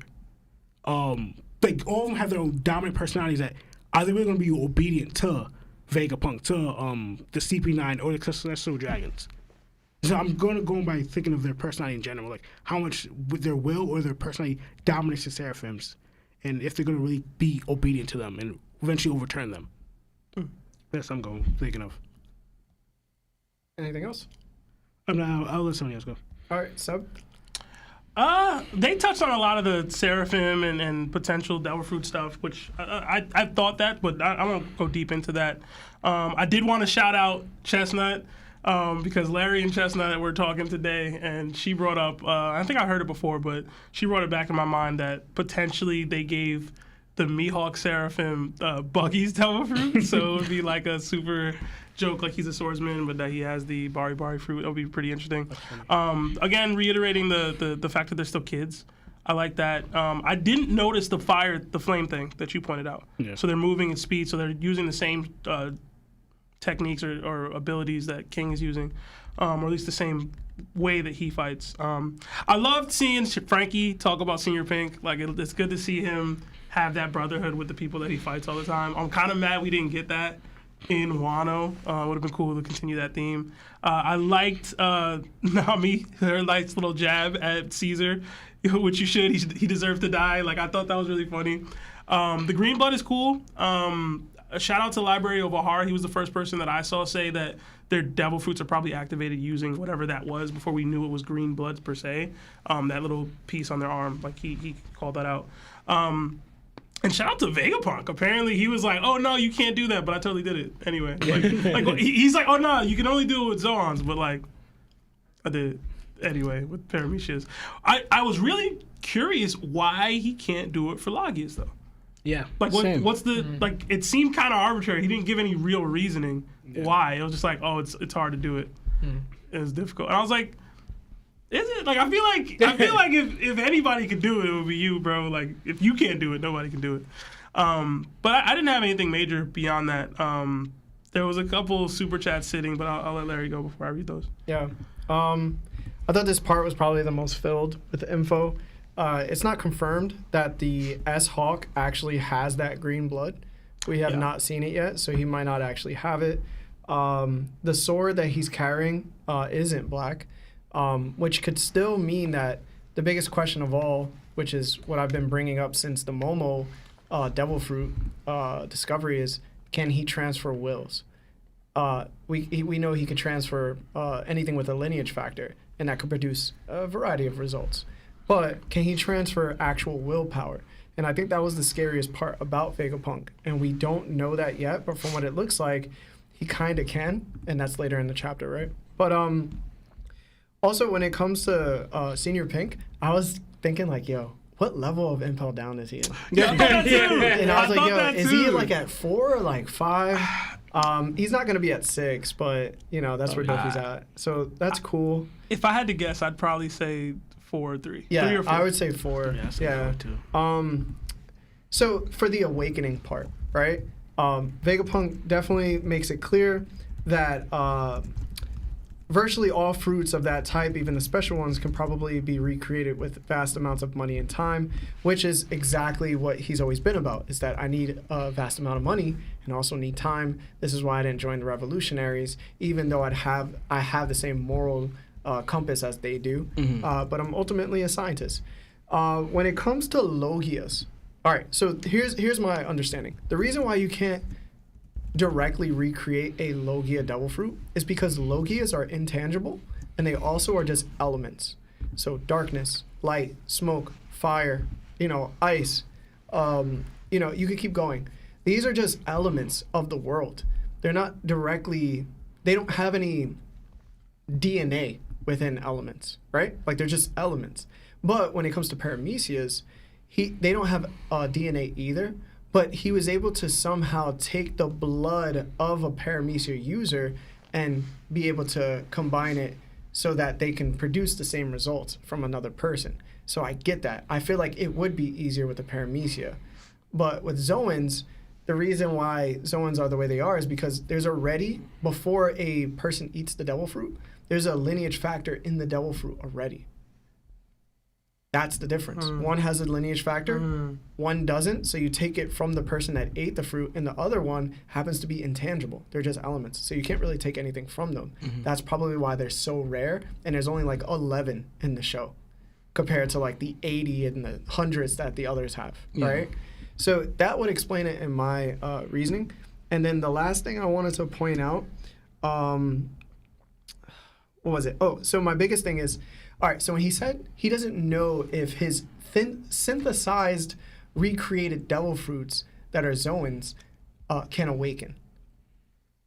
I'm starting to think now that if Kaido was experimented on and Vegapunk took a percentage of the devil fruit that he has eaten and put it into another devil fruit, technically those two devil fruits might not be complete devil fruits, which would mean that Kaido probably wasn't able to awaken because of it. And also, if Momo's not going to be able to awaken, then that's probably the reason as well. Momo has 50% of Kaido's devil fruit, and now Kaido only has 50% left of his devil fruit. So that would mean that both of them can't awaken. So you think possibly that Momo took the ability away from Kaido, like in the experimentation? Mm-hmm. He lost the ability to awaken due to the experimentation? Yes. So the idea of devil fruits is that they're recreated through your imagination, and it comes into the world via the dimension of your mind, right? Like, it's people's hopes and desires. So in my aspect of what I think is that when you take somebody's hope and desire and you split it in half, it's no longer just a solid idea or desire. It's actually shared by two people now, but it's not really shared by the second person. So ultimately, you're missing something of that desire or hope that made it in the first place. So if, Vegapunk's literally taking that desire and cutting it in half and giving it to somebody else, then it probably wouldn't awaken to its fullest capabilities. That would explain why Kaido has the understanding, has the experience, has the prodigy-like status of whatever he does, but he can't awaken. That would make more sense to me than anything else. That's interesting. It is. So that was my general aspect of what I thought was happening. Other than that, we can move on. Okay, I kind of thought it had to do with. I kind of feel like people, in a way, just like using the starfish as an example, how he willed himself to speak. In a way, people with strong wills who had the desire to be more, as in that have an ability to achieve their dreams, their will manifested. So pretty much, like, talk about hockey is the power in One Piece. I kind of feel like people with strong will, they kind of, and the will to do more. If I had this power to do this too, they manifested or created, in a way, so to speak, the fruits. Like, it's funny because that's something I thought about too. Is like, why the awakening part of it? Shouldn't it create another fruit? You know what I mean? If your will is to do this, if that's how devil fruits are created, your will is being moved to do something else than what you're doing. But I don't know. That's just a raw thought process. Maybe a theory I could create. And one more thing I want to add. I just thought of it right now, actually. So we always talk about the stars in their eyes. It might just be when they're using their abilities that's the stars activated. Possibly. Because Jinbei's didn't have the star. Yeah, I thought of that too, but we didn't see him exact in the middle of using it. But every time we saw, because the time we see the stars is mostly from the Bone Hancock one, and both times she's using her ability. But also, Coon Bear, he's doing his abilities, not his. We can't see his eyes, though. See his eyes or not. We can't see his eyes. Yeah, he has glasses on or whatever. All right, let's move forward, guys. All right. Yeah, we got some supers too. Yeah, read the supers real quick. We got a $2 super chat from Joyboy Mark. It says, Seb spitting facts. Give me that fruit salad. Yo, y'all see it. I won that poll 90% to 10, by the way. Y'all tripping. Yeah, because they're weak-willed. Y'all think y'all them. Y'all not them, bro. Yeah, they're weak-willed, bro. Trust me, You're bro. believing in chat. Trust me, bro. Okay. Anyway, we got another $2 super chat from Eldritchinator. That's a difficult one. It says, dudes who turn to stone are going to impel down. Yo, I read that shit, that super chat earlier. I was cracking up. We haven't got over it yet, but we will really soon. The Boa Hancock Seraphim turn these dudes to stone, and they're like fully grown men lusting after her. Yeah, I thought it was kind of a little cringe. We got another $2 super chat from Luffy needs to try some booty meat. I'll eat that poop fruit if it means I'll survive. Listen. It's doodle, baby. Hey, listen. Come on, Marv. Anyway. We got another $2 super chat. It says, happy holidays. It's up and it's stuck. # Larry has W takes from our guy, Baby Pluton. Thank you, Baby Pluton, man. But yeah, eat them devil fruits, children. Eat the fruits. All right, that's it. Eat the fruits. That's it? Yeah. All right, so we go back to Luffy versus Lucci. Lucci comes out of his Looney Tunes imprint, cracking his neck. Lucci tries to finish off Sentomaru again, but Luffy decides to do his best impersonation of Astroworld and eat Lucci. Lucci zips out of the way, and Luffy chomps into the ground, causing him to spit debris at Lucci, only for Lucci to dismiss them entirely. Luffy then uses one of Vegapunk's transport tubes as a ring rope to bounce off of, but before he does so, he imagines a pair of glasses and they come to life. So he puts them on his face and shoots himself forward to land a right hook on Lucci. Lucci says his mind is starting to slip after the hit, and the S-Snake Seraphim talks to Jinbei and Chopper to go onto the vessel to escape. Sentomaru tells Luffy to protect Vegapunk, and he says he will. Then we see Luffy in his old man/drained state as everyone makes it to Labo Phase. Bonnie wakes up and says, where the hell are they? And they say they're shooting towards Labo Phase. What did you guys think about all this? And we have half an hour left. So, Lawrence. Quick. Okay. So this is actually what I wanted to get into about with Luffy, and it's crazy. A friend of mine actually called this. He said that Luffy's going to eventually, because the way Luffy's going out and everything, is going to be able to grab a piece of him or something or anything and create something out of nothing. And just makeshift whatever here. So Luffy legit grabs a piece of his waking form swirls or clouds or mist or whatever you want to call it, hair, and creates goggles, right? So honestly, it's showing like and I remember going back too, because he also brought out how in the beginning of when the Gorosei were describing this fruit, it said this fruit is only limited by the user's imagination. So the more imaginative you are with this fruit, literally you could kind of do anything you want. And this is why I wanted to go into like a few things with Luffy about how Luffy's mentioned earlier how he said this is the form he feels the most free, right? That's why I say Luffy keeps going back to this form, because he loves being in this form. He said even before back when he was fighting Kaido that like he felt good, he felt different. Bring back that beat so he can feel free again. Going back to Luffy's personality about being free and everything and why he wants to be in this form, this is like, he feels like part of connected to this room, but also part of his nature. But he wants to go into this form because he feels free. He could do literally whatever he wants. He could create things. We already know Luffy has a crazy imagination. But now they're starting with that thing right here, made me think of actually, I don't know if you all forgot about it, but the Monkey King. The Monkey King was able to kind of do something similar. And also, if you remember the Monkey King's kind of like personality, he's always laughing, joking around, doing crazy stuff. He's like a jokester, a prankster in the heavens or whatever you want to call it, right? But he had powers like where he could like create a staff, right? Or make clones out of him out of his hair. So I wonder now if Luffy's going to be able to start making clones out of him out of his hair, or like the Monkey King had a staff that he could make big and he wants, but Luffy's doing that with himself, right? So showing it here that Luffy could like, showing that I'm going back into the Monkey King's powers that, yeah, we keep focusing on the Toon, but if we think of the Monkey King, I guess he was kind of like Toon-like, the Monkey King himself, but if Luffy's more going to that power as what he has, Luffy's going to be able to do like what it shows, like only limit to his imagination. And Luffy's already crazy. Like he's like kind of like he has a crazy mind, and he's imaginative. He thinks whatever. That's why he keeps going back to his form, because he feels the most free here. He feels the most comfortable here. It literally resonates with how he feels on the inside, and why he keeps going back to it. Mm-hmm. So the reason why I keep thinking of like the reason why he's probably going to go into this form more is because that's basically who Luffy is. That's the form he feels like I can achieve anything in this form, and it's tapping into who I am as a core. Mm. And I was gonna say like, and how getting later on to like Luffy and how Hawks he is like he can literally not even aim at you and just kick you from there. He could punch the ground, not aim at you, and hit you from the ground. So that's like when Luffy's like slowly drifting away from everyone, like who's going to really compete with him, especially with his imagination and what he can do with it. That's why I keep going back to like Luffy loves being in this form, and why he keeps going into it, because it's part of his core nature of who he is. That's why I disagree with in a way with the dragon thing, is because this is the natural form of Luffy, how he feels. I feel the most free here. Mm-hmm. It's different, like the word Luffy said that here. I keep repeating it, is because that means something for Luffy, and why he keeps tapping into this form is because that's who he is. They can say like he came Joy Boy, but that's who he feels the most free here. And literally, because now he could tap into like, you think of freedom, you think of imagination, right? Freedom, imagination, that you're able to imagine anything you want.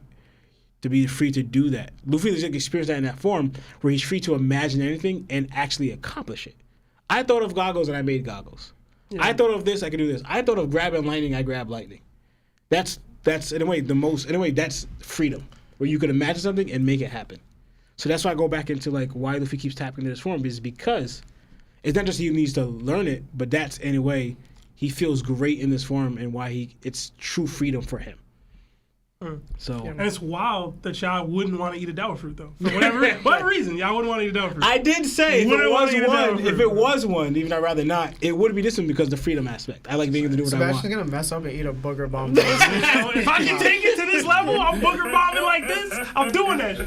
Listen, Go, Seb. I'm not gonna say too much because Lauren said a lot of what I was gonna say.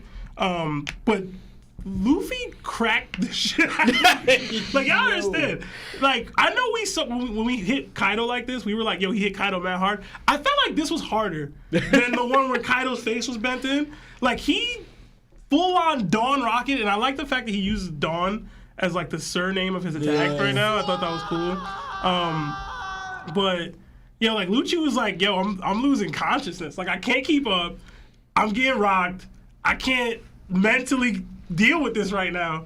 I just loved seeing all that. People giving a lot of crap about like Lucci and Luffy shouldn't be fighting evenly, and I'm like, yeah, they're not. Like, not Luffy, at all. this is what Not Luffy's even doing. He hasn't landed one time. He's trolling and rocking his like this. I thought that was dope. How far did you get into with the question? I'm trying to remember. I got to the part where they got onto the ship. Okay. Yeah, the Mihawk, the Hancock Seraphim with Jinbei, I thought that was funny as hell, bro. Yeah. I did. Like, she was like, just go, like, just leave it. Like, I thought that was mad cute and it was mad funny to me. Like, I could never see Hancock doing that, ever. As a kid? We don't even see it. Well, she was a slave as a kid, bro. You know what I mean? She went through a lot of She stuff. wasn't born a slave as a kid, though, but I get you. I feel like the age she is right now, Hancock had been through some messed up stuff already. She wasn't innocent. You know what I mean? Yeah. But, like, I don't know. I thought that was really funny. I thought the Sentomaru saying, like, just go and, like, I'll hold him off. I thought that was dope, man. I gained more respect for Sentomaru in that moment. And old Luffy. Like, we're finally really seeing the drawbacks of Gear 5th. Like, we had the little weird thing versus Kaido. But, like, apparently this is what it's going to be like. This is what it's going to be. He's going to have this weird age situation, which is kind of weird because, like, he already gave years of his life with the Ivankov situation. So, what is this old Luffy? Like, what is it exactly? So, I don't know. But I don't have much else. I just love that panel of Lucci getting rocked. It was dope. I just want to add to that real quick. I love that panel because when Luffy says Dawn, it's right by Luffy's face and his eye. It looks like Luffy's saying, damn. Like, not Luffy, but Rob Lucci's like, damn, like, I'm about to get rocked, bro. Yeah, he's like, yo, and he's trying so hard, bro. He like, you see the bottom right panel where he's swinging? He's, like, trying his hardest, bro. Oh, man. It's cool. Lionel? It actually kind of reminded me a little bit of their first fight. Not the first fight, in a way, the second fight on the thing when Luffy went Gear 3rd and he punched Rob Lucci and he said the same thing. Yeah, I'm losing consciousness. But again, I liked how Oda did this. They showed like Rob Lucci clearly got stronger. He's a beast right now. But no matter how much he powered up, he's still no match to Luffy. And that's what we expected. So I think it was a good portrayal. Rob Lucci, he is significant. He did get stronger. But compared to Luffy, again, he hasn't landed one hit on Luffy at all. Like, and you see him, he's landing hits on Sentomaru, but when it comes to Luffy, he can't even land one. Like, he even lost one conscience towards Luffy off one hit, and Luffy's still messing around. He's not even taking this fight seriously. So, what? No, I was just say, damn, Luffy just perfected Rob Lucci. That's crazy. That's wild. So I thought that was a really good portrayal on both sides. Luffy, his progression, and Rob Lucci's progression at the same time, but putting it where we expected. All right. He's not fighting Rob Lucci evenly. Just because they had one little clash doesn't mean he's on Luffy's level. Like, again, they were just showing a little bit of a throwback and what's the right word for it? Nostalgia to a degree, but like it didn't really mean anything. Because again, at the end of the day, Rob Lucci is not near Luffy's level. I thought it was pretty cool with Luffy's ability with the goggles thing, and it kind of goes into something what Power Vision said that like we see people's abilities like. Luffy kind of like taking little bits of that from them, like Bellamy, his spring thing, and we see a little bit similar to how he does it with Gear 4th and Snake Man. I think Luffy's to me, going by par is branching towards something similar to Kizaru might be started doing, like what Kizaru did with his ability, with able to make multiple arms and make things with his ability, like houses or whatever. I think Luffy's starting to branch off towards that to make him even more powerful. Like, because they said that Kizaru's ability is similar to Luffy's. Just Kizaru just showed I'm just better than you. Like, your elephant gun, mine's not an elephant gun, but it's bigger than yours. Like, my attacks are stronger than yours. And Luffy had to compete against that. Now Luffy's Gear 5th. Like, now he's portraying, all right, pretty much what Kizaru could do, I could do something similar, but it's even greater than that. So that's what I think Luffy's branching off to. I could be wrong, but I think that would be pretty cool if Luffy makes it his own. Like, not something copying per se, but like how he did something with Gear 4, similar to Bellamy's, but it's completely different, and made it his own. I hope he does something similar to what Kizaru does with his ability, but make it his own. And something that would be good added to Luffy's repertoire of fighting styles. And but yeah, again, I thought that was dope.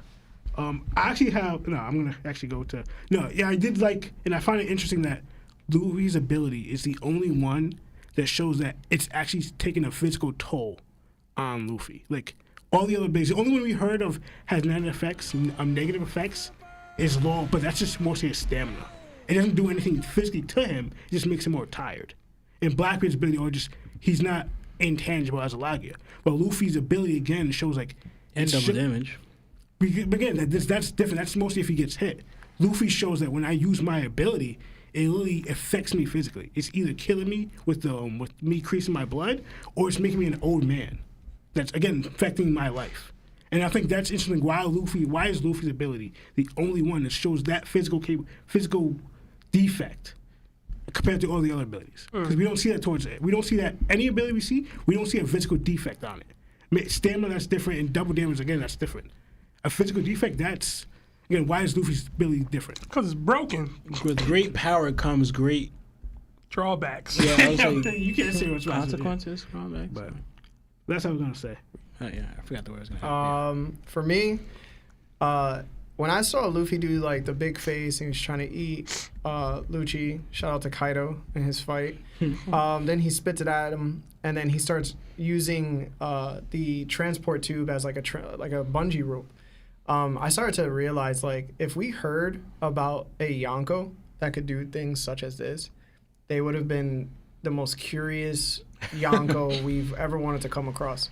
Imagine somebody telling you, we have a Yonko out there, his name is Luffy, he has everything and more, and also he can do anything he imagines. He can bend reality. You would be like, what? You'd be like, who? When did we meet this guy? And you never meet him for like 700 chapters, and when you finally do, you're like, oh my god, like, this is crazy. That's how I felt when I was watching Luffy fight. Now, the thought of making sunglasses and then putting it on his face and it turning into a real object. When me and Chestnut Tanuki were talking, we were describing how far does this ability go. This is the most curious 2 panels in the entire chapter. Reason being, I do have a theory. I think that at a certain point, if the ancient weapons weren't all created from scratch, from like the shipwrights or Shirahoshi being a reincarnation or Uranus, whatever, being a weather ball, it could be very well that Nika, 800 years ago, the previous Joy Boy, might have gotten blueprints from like the ancient shipwrights of Water 7, thought of Pluton, and pulled it directly out of his head and made an ancient weapon. And the reason why I say stuff was like this is because we gotta see what happened to those glasses, either in the anime for more explanation, but if they retain their shape and their physical form, even if Luffy's out of Gear 5, then his ability acts somewhat like Boa Hancock's ability, where people, even after the Devil Fruit is taken away from the user, they still turn to stone and they stay as stone. So if Luffy's able to do such things, Luffy can create another Yoru if he thinks it. He can create another sword of any kind to give to Zoro. He can create shoes for Sanji not to hurt his feet. He could create an exoskeleton suit again. This is the form of power that we were talking about too, right? Like 2 subjects ago. People, their hopes and desires make devil fruits. What's stopping Luffy from just making a devil fruit that takes away the negative effects of devil fruits? He goes, yo, you can eat this devil fruit if you want. You'll be able to swim. why wouldn't he be able to do so? He just imagined glasses, right? Like, how far can this ability go? And for me, this is where it gets really complicated, interesting, but also detrimental to the One Piece story. Because when you look at a person with this type of ability, you start to think, and this is where I wanted to bring it up, freedom is very much a great thing. But freedom can also very much not be a good thing. Now, I necessarily don't believe that Nika might have had the best interest of people, because overall, freedom without a certain amount of control can lead to chaos. So, he might have been a dangerous person during his time if it wasn't controlled. You know what I'm saying? He might have been he's like Vegapunk at this point, but with the ability to create anything he wants without the vast amount of time and without the vast amount of money. He can just create anything he pleases. If this is true with the sunglasses, what's to stop him from just thinking of a Seraphim right now that is him with the same abilities? What's to keep him from replicating himself? Like, you know how we always joke around? You can do anything if you imagine, right? There's no limit. There's no limit that you can imagine. Right now with Luffy, I think that this is where it gets a little crazy for me. And I know I'm speaking on this specific part, but so we have Luffy able to do such things as this. To me, it's always been a question. Is Nika bleeding into Luffy's personality? We don't know. But there have been 2 instances in the manga that we've seen that Luffy has turned into something that seemed similar to Gear 5. And the one instance was when he was, doing this. Yeah. When Bonnie was taking off her clothes, he was like stretching right after they got off the ship. It seemed like Nika slipped out a little bit. Now, I know everybody's saying that Luffy's kind of training his Gear 5. He's not using the advanced forms of haki that comes with it when we seen it with Kaido. But what if I was to tell you, what if he doesn't know he's actually in Gear 5? What if he thinks he's just fighting? But the Nika personality is somewhat slipping into his psyche, and he's not even aware of it. He's just thinking that he's just fighting. So it comes down to my aspect. It's like, yeah, he may know he's in Gear 5 at a certain point, but what if he didn't activate it? But didn't he say Gear 5th? No. If I remember correctly, didn't he say Gear 5th? Before Revolution? Before fighting I don't Rob? remember When he that. was fighting Kaido. Am I tripping? No, he said hit that beat heart. No. Yeah, Luffy does say Gear He 5th. says Gear 5th. He said Gear 5th when he was fighting Kaido. But I'm not saying it with Kaido. Like, Kaido being the first instance that he goes into Gear 5, so you're saying in general. that's cool. Okay, Like, okay. he can be like, yo, I'm going into Gear 5. Okay. But he didn't know he was going into Gear 5 either. He just died. And then came back to life, and then Gear 5 came out. But that could also just be that Nika's start, it was the start of Nika spilling into his psyche. And the reason I say that with such confidence is because we know that Zoans happen to take over their users if their willpower is not strong enough. Now, we know that Luffy's willpower is much stronger, right, than a lot of other people's. But his Devil Fruit actually is much stronger than everybody else's too. So if his willpower isn't extraordinary, I would think 24/7, then the fruit sort of acts like Enma. You guys were talking about the haki usage, and he's not really taking Lucci seriously, and it's draining Luffy, so these are the negative side effects. We've seen that with Enma. When Zoro held Enma, what did it do? It sucked out a lot of his will, and it demanded more because of the type of sword that it was and the type of things that it was capable of doing. So if Zoans continuously just seep into your psyche, I'm starting to think that Luffy doesn't have full control of what's happening. He doesn't even know that he's in Gear 5. Things are just happening. So it's weird to me at this point why he hasn't used haki either. That last attack, he didn't use haki? He used haki when he did the whip Yeah, the attack because last it was attack. blackened. Yeah. And he used haki when he clashed with Rob Lucci, but I'm not saying he's using haki all the time he's fighting Rob Lucci, though. But honestly, Larry, you made me think of something. Like hold on. Yeah, For no, instance, no. he's spinning, right? Doesn't know how to stop. To a degree, he still doesn't know how to control his form. But maybe is Luffy's probably in a particular situation where his body and mind aren't completely caught up. I think probably him dying would make sense as to why Nika came out, because Nika no longer had a force against it coming out. The willpower wasn't there. So it slipped out at that particular moment, and Luffy met all its requirements, but it was like, yo, I'm not dying. So it came out in that moment.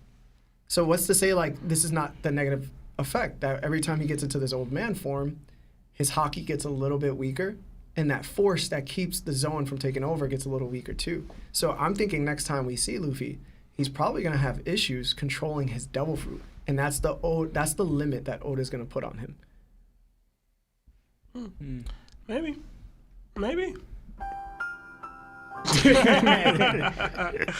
Oh man, we got a couple super chats sitting. We don't have too much we don't have time right now. We're gonna have to like slip past this chapter quite a bit. But yeah, I can read these real quick. We got $2 super chat from Terrence Matthews. It says, Luffy's not even using advanced hockey. Yeah, he's really just chipping Lucci up. And then we got $20 from Joyboy Mark. It says, Larry's right. We know Oda says Luffy's devil fruit only limit is his imagination. What do you think is the limit he could pull a DBZ kind of thing to bring some dead or heavily injured back? Not saying he will, but like, what is the true limit?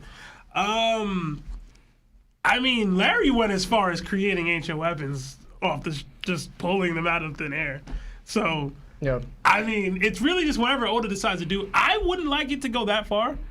You know what I mean? Like, if you could just pull an ancient weapon out, like, what are we doing? Yeah. You know what I'm saying? Like, what's the stakes anymore? If I could just be like, all right, Pluton, get rid of that entire island real quick so that we good, you know? Plus, Luffy just isn't that kind of a fighter. Yeah. Like, he's always going to, as imaginative as Luffy will ever be, it's just going to result in creative ways of punching people in the face. Like, even just now, what he did to Lucci, as cool, creating the goggles and all that, spreading the transition tube, it was just a creative way of punching Lucci in the stomach. You know what I mean? Like, that's just how Luffy's going to fight. So, to me, it can get wild in general to maybe help people to do things. But as far as combat goes, is this going to be more funny, interesting ways of punching and kicking people? I thought of something, and it kind of goes into a stupid joke, but because when you talk about creating things, I thought of, do you think Luffy could supply himself food now? He can just create food. He'd be so broken. Yeah, create oh food. My God. Then I thought of this stupid thing. God. Luffy's going to try that booty meat now. All right, guys, we got 13 minutes. Yeah. Also, shout out to Parvision who was in the chat. Congrats again, man. All right, so basically, at the last end of the chapter, basically Sentomaru is completely knocked out. Stussy tells Lucci that he has to wait for the Navy, but he doesn't want to because they'll escape if they wait any longer. Then Nami and Usopp are yelling at Vegapunk because he basically just wants to leave, and it's one of the reasons like why the Emperor is here to help him leave and such like that. And they're kind of like shocked, and Frankie's amazed that he's gonna be on the ship with them. Bonnie says that she basically wants to go after Vegapunk still because of what he did to her dad. Lucci and the CP0 members are now linked up with all the Seraphims in order to get back Vegapunk and to take him out. And then at the end of the chapter, we see that someone particular is on a ship. They're coming towards Egghead, and he notices that the Straw Hat crew is siding with Vegapunk. And then we see Kizaru. And then Kizaru says, send every battleship you can to Egghead. Proceed with the plans. So, real quickly, guys, what did you think, Lino, about this ending? I'm glad we finally get to see Kizaru come back. I know I mentioned it where he's going to make a showing some point. I was wrong with the Law and Blackbeard, but now he's here because he's haven't been showing since, for the war. So, him to shine on him and him to be more significant for the plot. I'm kind of happy for that. And also, I have one question. You took out Sentomaru, and now you have the Seraphims, but you guys still have Vegapunk you're going against. He could still just turn the Seraphims against you guys because he's the highest hierarchy besides the Gorosei. So I'm thinking that you taking out Sentomaru was a factor, but you still have to face Vegapunk, and he could just turn that around. So I didn't think it didn't really matter still. But yeah. I think it matters a little bit because he's not an active fighter, right? So I don't see Vegapunk going out there and being like, all right, now that I'm here, like Seraphim, listen to me. Like he might do that as a last resort, but he's still gonna try to avoid a fight. By all means, he's not a fighter, and I don't know that the Vegapunk satellites have the same control, or if it's, I think, do they, or is it just him? It's Vegapunk and the satellites. Okay, I mean, They said it. They should. It would be yeah, smart. I don't know. So Ultimately, I just love the setup. I think it was more just somebody else pointed out. I like that we're getting all the people that were these major players in the Shippuden Archipelago arc. Kizaru, Sentomaru, Kuma possibly coming later. Kizaru being a cliffhanger is awesome. I love that Bonnie still got her mind on the mission. Nami was really funny throughout the chapter. That lineup, like I said, I remember I texted you guys in the Discord and stuff like, yo, we're getting to a point where it's gonna be Kizaru and Lucci and Kaku and 4 Seraphim and Stussy versus the Straw Hats, and Kizaru bringing even more ammo with him because he said send every battleship you have. So I know we all thought this might be a shorter arc, and it might still be short, but we coming into a really big climax here where we got a lot of big players and a lot of faces that need to be dealt with apparently. So might see some more and if I remember correctly. Sword is nearby here, or am I tripping? I don't know if it's near Egghead. Kinda. We might see Smoker, bro. I know I had to say Smoker just because I know it would piss Larry off. Yeah. But we might see my boy Smoker. You feel me? we're not seeing that bum. All right. Law? I don't see the role Soaker plays in, but it made me laugh that, like I said, Nami's her disposition towards Vegapunk. Mm-hmm. She's talking about like once the attitude towards Caesar, but then like Vegapunk, yeah, I'll just ice you because like once you realize. But that's the comment I was saying before is where Vegapunk says, "What if that biggest brain in the world is going against the world government?" And he goes, even though I have no idea of intention of doing so. That's where these, like, right, for example, of where he's not actually at the side of the light because he's willing to work for the government and has no sides of turning against them. So he's not exactly on Dragon's side because he's fully aligned with the government. He has no intention of turning against them. But Nami's comment was like, I'll just off you. Right? And then right here, she calls Vegapunk dead weight. So it's like she has no value towards Vegapunk. She doesn't see the game. Yeah, it's like, why is he here? He's dead weight. There's no point in him being here. Just, like, and it's like, yeah, I'll just off you. Right, but going here, because we don't have a lot of time, I'm going to keep my concepts because everyone talked about everything else, but Kizaru's here, right? So going into, I kind of want what I want, like I said before, of what we talked about the David Back fight. I want either Zoro or Sanji to deal with Kizaru. Matching up what I said, where I believe that they are ready to fight Admirals. So hopefully, since Zoro's already outside, he comes Kizaru first. But if Sanji jumps in, either way, I'm happy with. I don't want Luffy to deal with it because Luffy's getting everybody. I want someone else to do something, right? We already know you're already overpowered, but I do think it'll be a dope aspect of like what Luffy does this. We don't want Luffy able to do anything.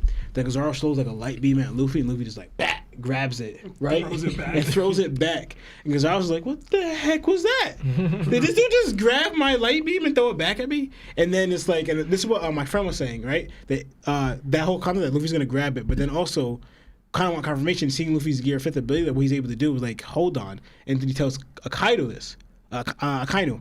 And Akainu's like, Luffy's able to do what now?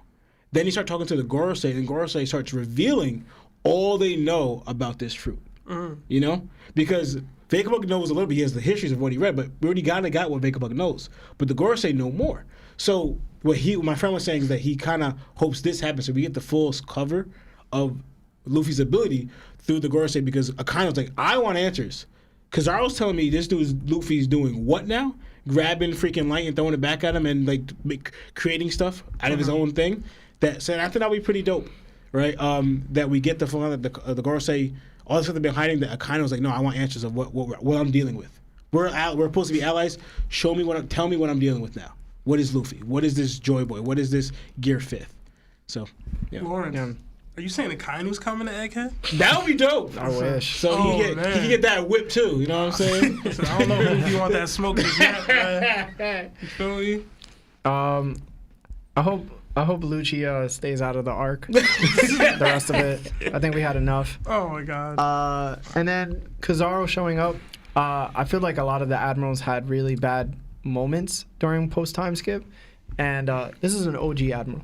Like this is an admiral we shouldn't be playing with. I think if the admiral agenda has been taken, I think Kizaru will be able to lift it up. and I think that this will be the first time we probably see a Logia user of high tier status awaken. And once that happens, this is going to be a different ball game.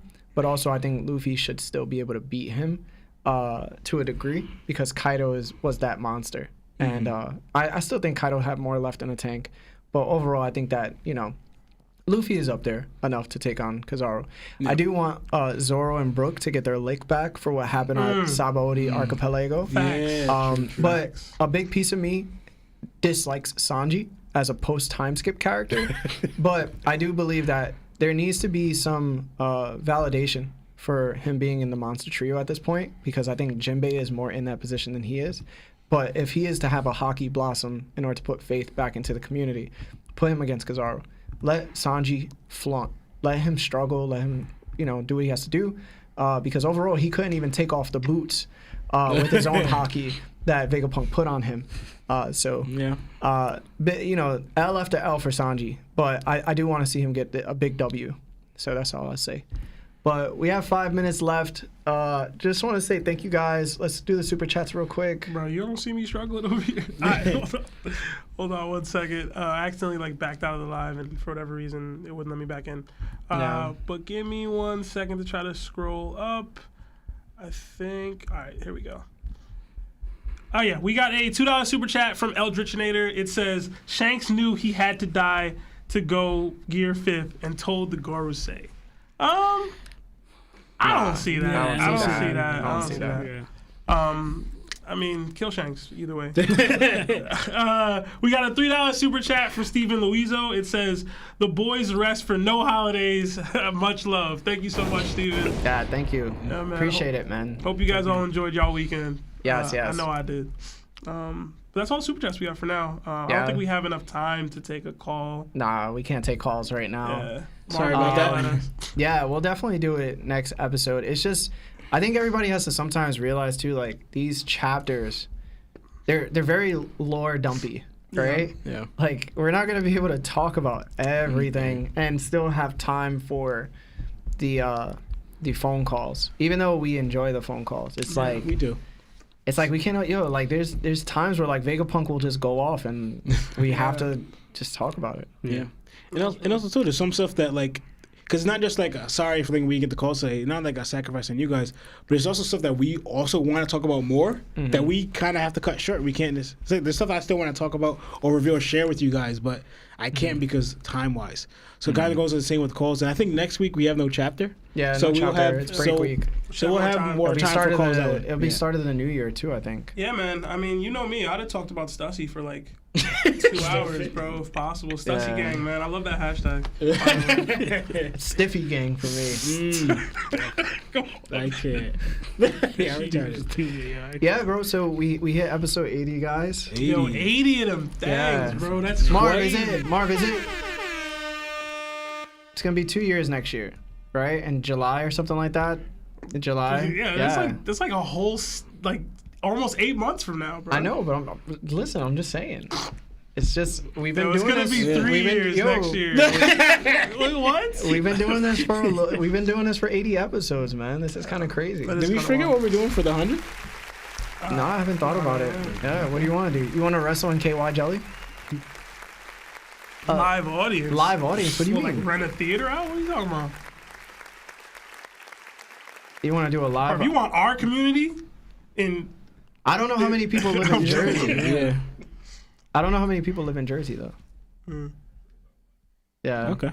Marv wants y'all to pull up to Bravery. Yeah, Marv wants you guys to pull up to the studio so we can have a live audience. For the 100th episode. Yeah. That'd be wild.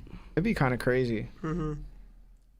Oh, man. I feel like hashtag Buggy Gang would happen. Oh, man. There'd be so much Buggy Gang. If y'all gonna do it, y'all better roll up in buggy costumes then. That would be kind of wild. Screaming hashtag Buggy Gang. So there are a couple things that I have in store for next year that I'm probably going to be super ambitious about.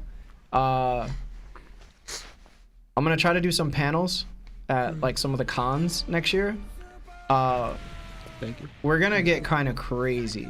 I can see I have a couple things that I want to reach out and do. So expect us to get a little bit bigger next year for sure. Yeah. I think it's gonna be kind of wild. Oh, Should be making bar longer. We We're making bar longer. Making bar longer. Yeah. Oh, we have a. Yeah, we got a $50 super chat from our guy Tachi D. Tachi, Spins. thank you, so bro. much, Tachi. It says crushing 2022. Y'all blowing up 2023. Merry New Year's Eve chat. What's up, man? Yo, Tachi's a Tachi, legend. thank you so Tachi. much, Tachi.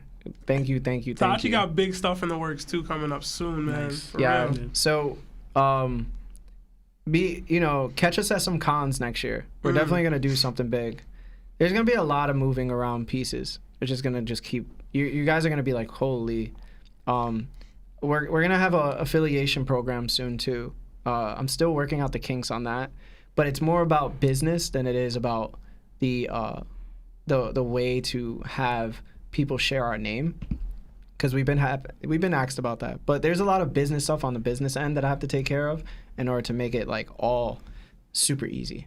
But once it is, it's gonna be so dope, man. You guys are gonna be like, yo, holy f, like this is truly like a fleet, like a kingdom. Like you're gonna be like, yo, this is crazy. So. Can't wait. Yeah, it's a lot. TOPT Grand Fleet. Yes, but thank you to everybody who gave us super chats. You are more than loved. Thank you to all of our audio only listeners as well. Thank you for everybody that's in the YouTube, always showing us love, always liking the video. Please, if you haven't went to my YouTube channel, check out my latest theory. It's about the ancient weapon Uranus and how the Birkins created it, and it's a weather ball. Also, Sebastian has his own personal YouTube as well. He's going to start dropping theories soon. And to everybody that loves me and the guys, listen, my name is Larry. Lawrence. Lionel. Seb. Jana! Bye, y'all. Jana. Okay.